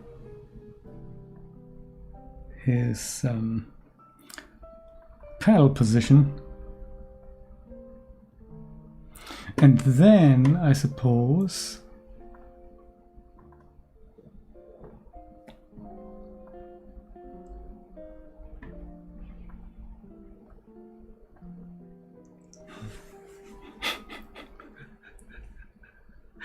so maybe, you know, nice one. Might do that a little bit faster. But you get the picture. It's that's kind of cool, isn't it? We just have little guy going. Yeah, that might need to be a little bit faster. And then we have him as a male and a female, and they, you know, move their beaks every once in a while. And I suppose then when I go and show this from the top, once I add a bit of linear movement to it, I can also add a little left-right paddle to it, so that they just go and do this, you know, that movement.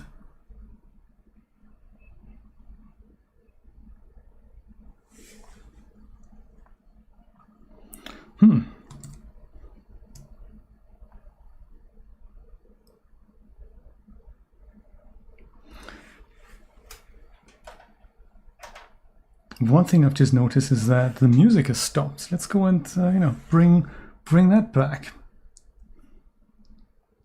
Bring music back.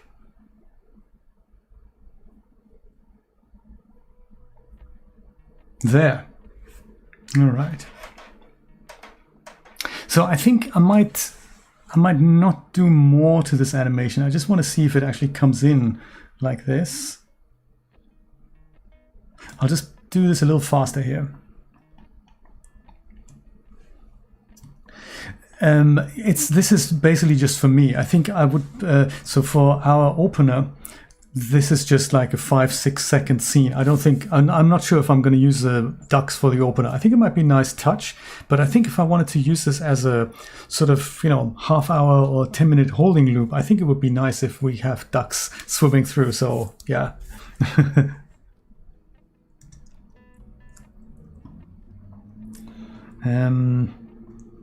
Let's go delete these. Don't use the delete key.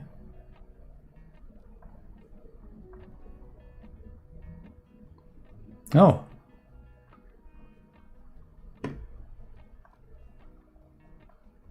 There, delete all these as well. Delete. And then maybe as he's underwater, maybe we'll just do this every 20 frames then.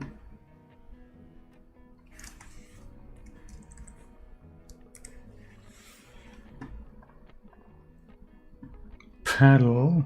Paddle. Was this paddle? This here. Yeah, perfect. So every 20 frames. Or every 10 frames even. Maybe he's struggling for water here, for air even. And then here we can probably just load in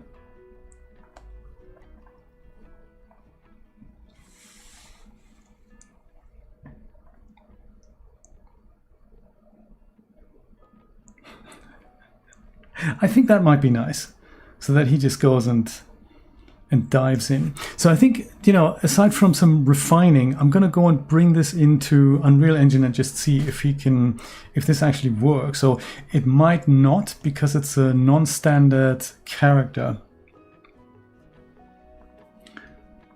I'll put this whole scene into here. Duck test 1. Let's see if he actually arrives in Unreal Engine first.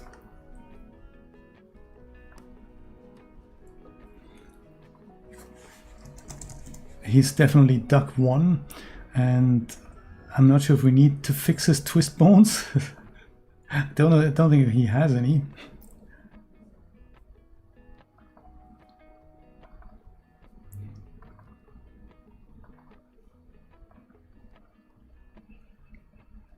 Okay, perfect.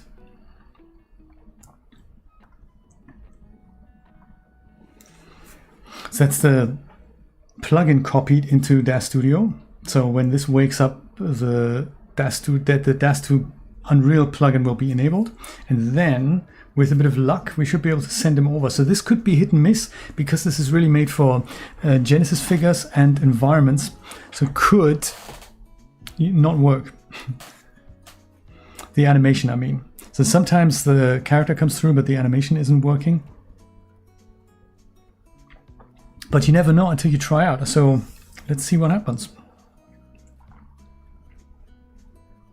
Now, one thing I must remember is that I made my changes in the second level. So I just need to remember to load that, because I think last time I told Unreal Engine to load the previous level. In fact, let's do it with a test level as well before we do the real thing.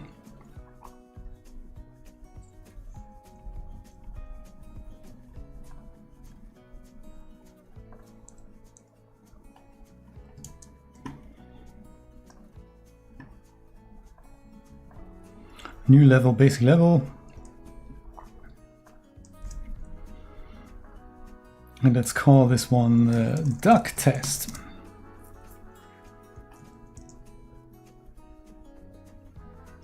And so that we make it a little more moody, I don't need the player start. I also don't need the directional light.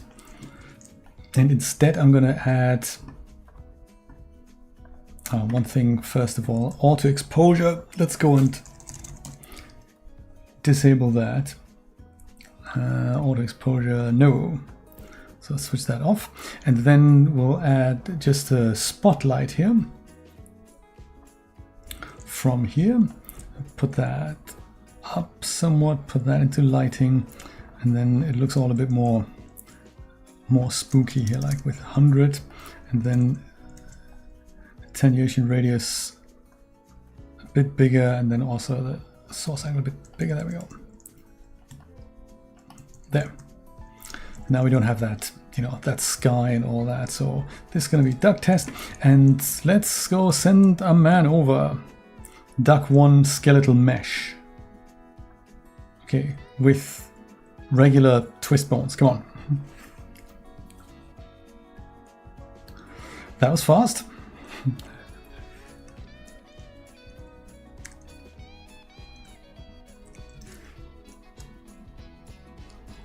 That's also kind of good news. Here he is. Oh my.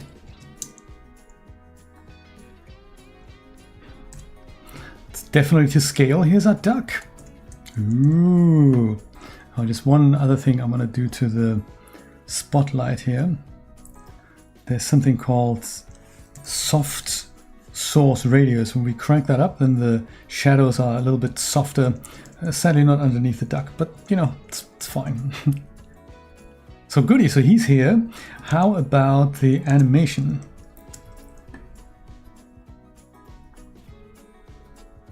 send to dash to unreal, and then we'll say animation. I'll call it swimming 1. New export is the faster one. That was it already. And if we're lucky,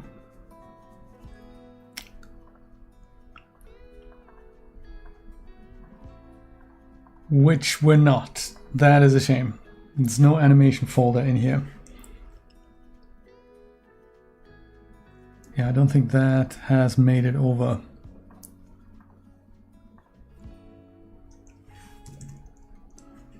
Yeah, that has not made it over. Let's try it with the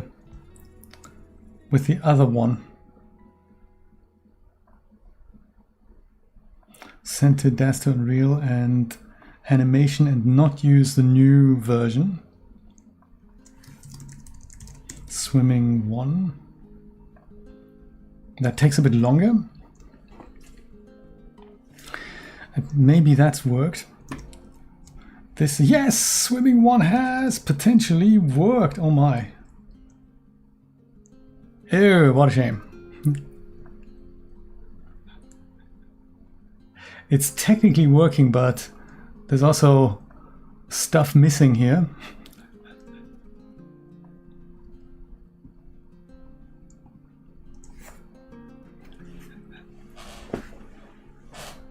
I wonder if the retarget source or the retarget asset, if I just use duck and say update, will that work?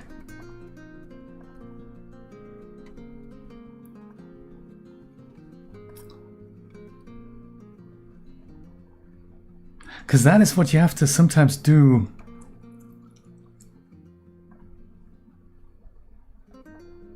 Oops.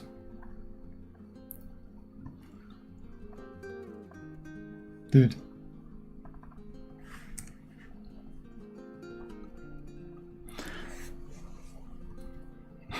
The grumpy duck face. It's like half of his thing is missing here. Preview pause asset, we don't have one. I thought this is how I do it. I just go and put the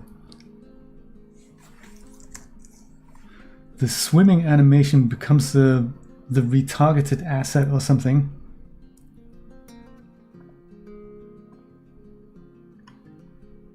I've never done it with the duck before. Well, what happens if we put that animation asset onto duck here? Ah, yeah, he's still broken. Ah, what a shame. What the duck, huh? So there might be a way to fix that, but I don't know. If there was level sequence cinematics, this is going to be duck test, or let's say sequence duck test, and then we track the duck.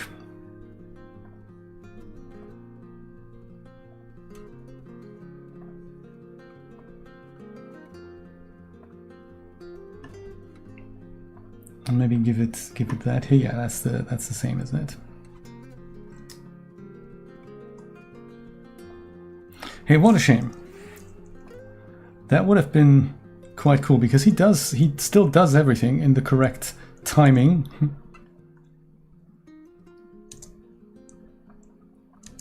Yeah, I'll see if I can work it out, because that would be cool. If not, I suppose I can use a static duck, or another clever thing. Can I send over the static poses? Static might be the same one, because it has those distortions. If worse comes to worse, I suppose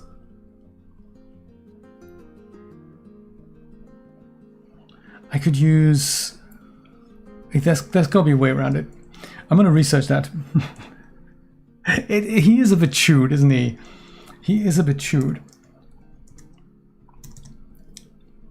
Well, sadly that didn't work out. So I can always use a static one and move him over the pond, but I suppose we'll do that next time. I'm just going to go and render this out, not the duck, but the other one, what we had here, and see and see what that would look like, so that we have a little, you know, impression of what the final render is like. Like the 2-minute thing here. Does that work? 2 minutes?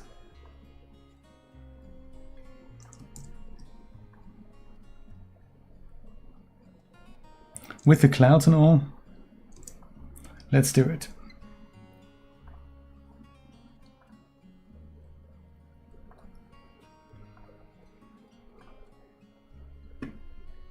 PNG with console variables, so I'm going to use this magic thing here, foliage force LOD to 0, and then we're going to see all the bits and pieces rendered out here. Output directory, I might go pick something else, make it lake house v2, and that's that. No anti-aliasing. That I would do for the final render. See what it looks like. He's a bit chewed. So 3,600 frames. Let's see. Oh, there we go.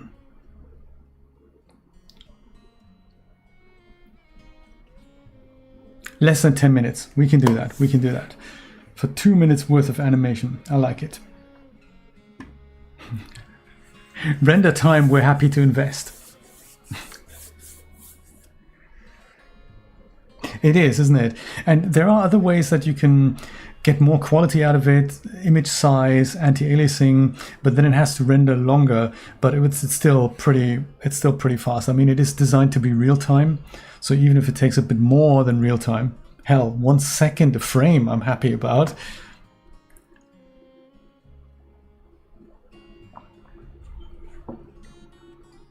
Yes, with anti-aliasing, he renders more than 1 frame per frame and then mixes them together.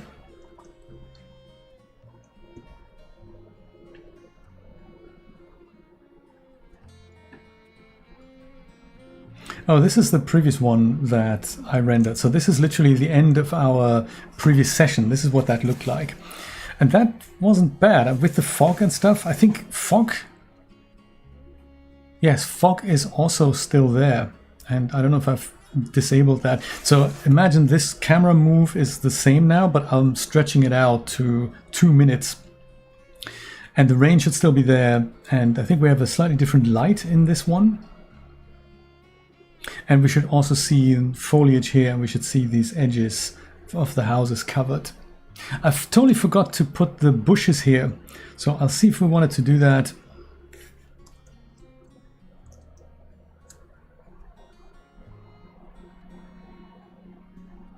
Beautiful. Yeah, it's still raining. It's still raining. But I think with the clouds, it's going to look really nice and dramatic. Unreal Engine also has a path tracer that is a bit like Iray, and it's sort of in beta. And it would then also take considerably longer to render the images. But the way they've solved that is that the shaders are all completely compatible, so you don't have to load new shaders if you want to use the path tracer. You just enable the fact that you want to use it, and then you render it out with the path tracer, and that means it's equivalent to Iray. So that is an increase in quality at the expense of render times, but it's fully ray traced model, and it's not made for real time. Look at that, 3 minutes to go. This is going to be great. This is gonna be great.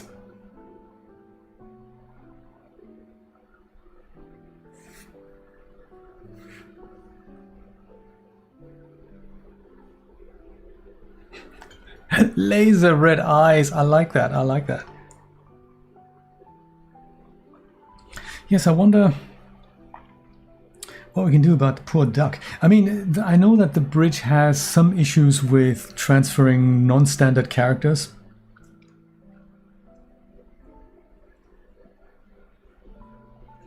No, for interactive worlds are very possible in Unreal Engine. The idea is that you use the real-time renderer for anything interactive. So every game that uses Unreal Engine, that would render real-time at 60 frames a second. But for cinematics, you would expect a slightly higher quality because you can afford that. No, this is all made for real-time interactions with multiple people. Yeah, this is basically, if you imagine Fortnite, that's what that runs on. Every Disney game that's been made was made with Unreal Engine. Very interesting. Most of the Star Wars games, all the Spider-Man games. Yes, a lot of games are made with Unreal Engine, and that is all real-time and interactive, of course. Which is why the rendering is so fast, because it employs those techniques. And then with cinematics, you take some of the optimizations out. So what we saw in the editor, when we didn't see any foliage here, that is the real-time optimization kicking in. And of course, on a cinematic, we don't want to have that. We want to see all the intricate details. So.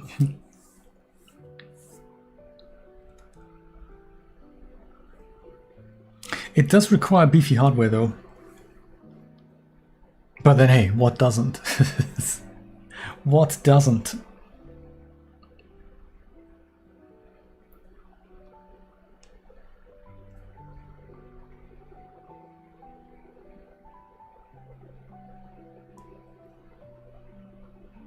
Yeah, poor duck. That would be good to have duck swimming there.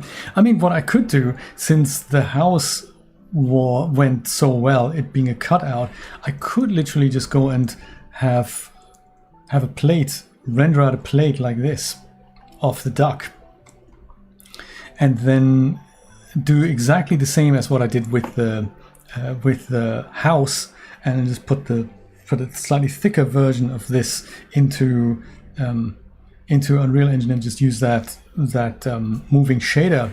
That is a possibility. Don't even export an FBX.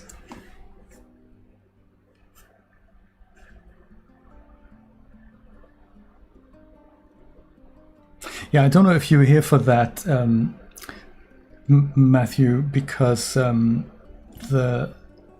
show you in a second. I don't know if you were here for that. I built this yesterday here. This whole scene, not yesterday, Thursday.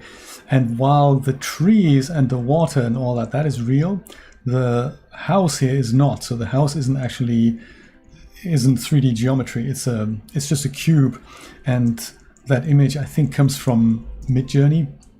And I could employ the same trick with the duck. So the duck could literally be just the same sort of thing. I just float over the movie set, exactly, and it could just, it could be a movie set duck. So that's possible.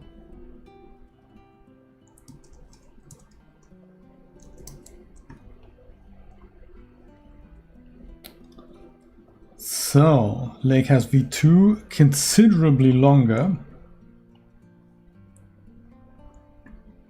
Oh no, actually, let's go. Don't do that, because we said it was going to be 30 frames a second. Interpret footage as such. And then here it is. So this is what that looks like. Very nice.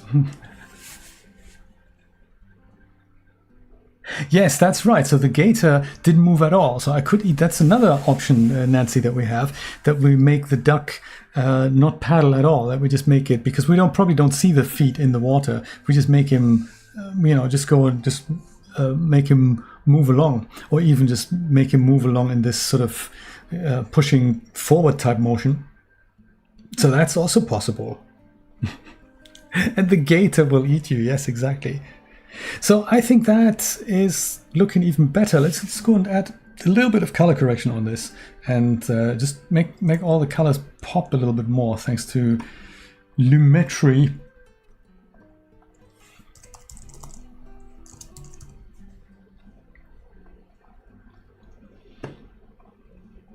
And then we use a little vignette here. Vignette's always nice. Doesn't have to be much, but just a little bit. And then basic color correction. We can go and crank up the exposure and come down with the contrast somewhat. Hello? Contrast somewhat, like so. Maybe 20. And then we can add A little bit of saturation here. Possibly also add the...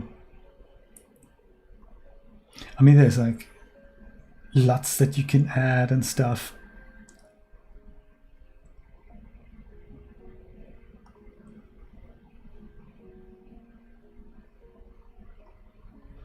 That's all a bit too scary here.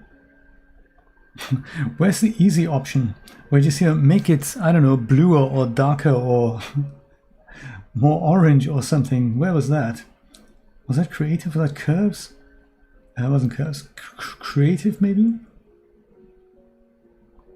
Color wheels and matte, that could be it. Mid-tone, there we go, midtones. So midtones, if we want to make that more orange or more blue.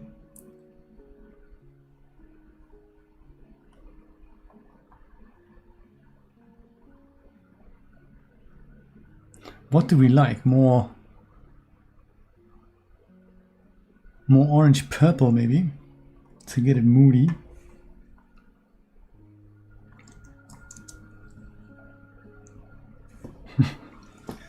I'm thinking that's a nice mood.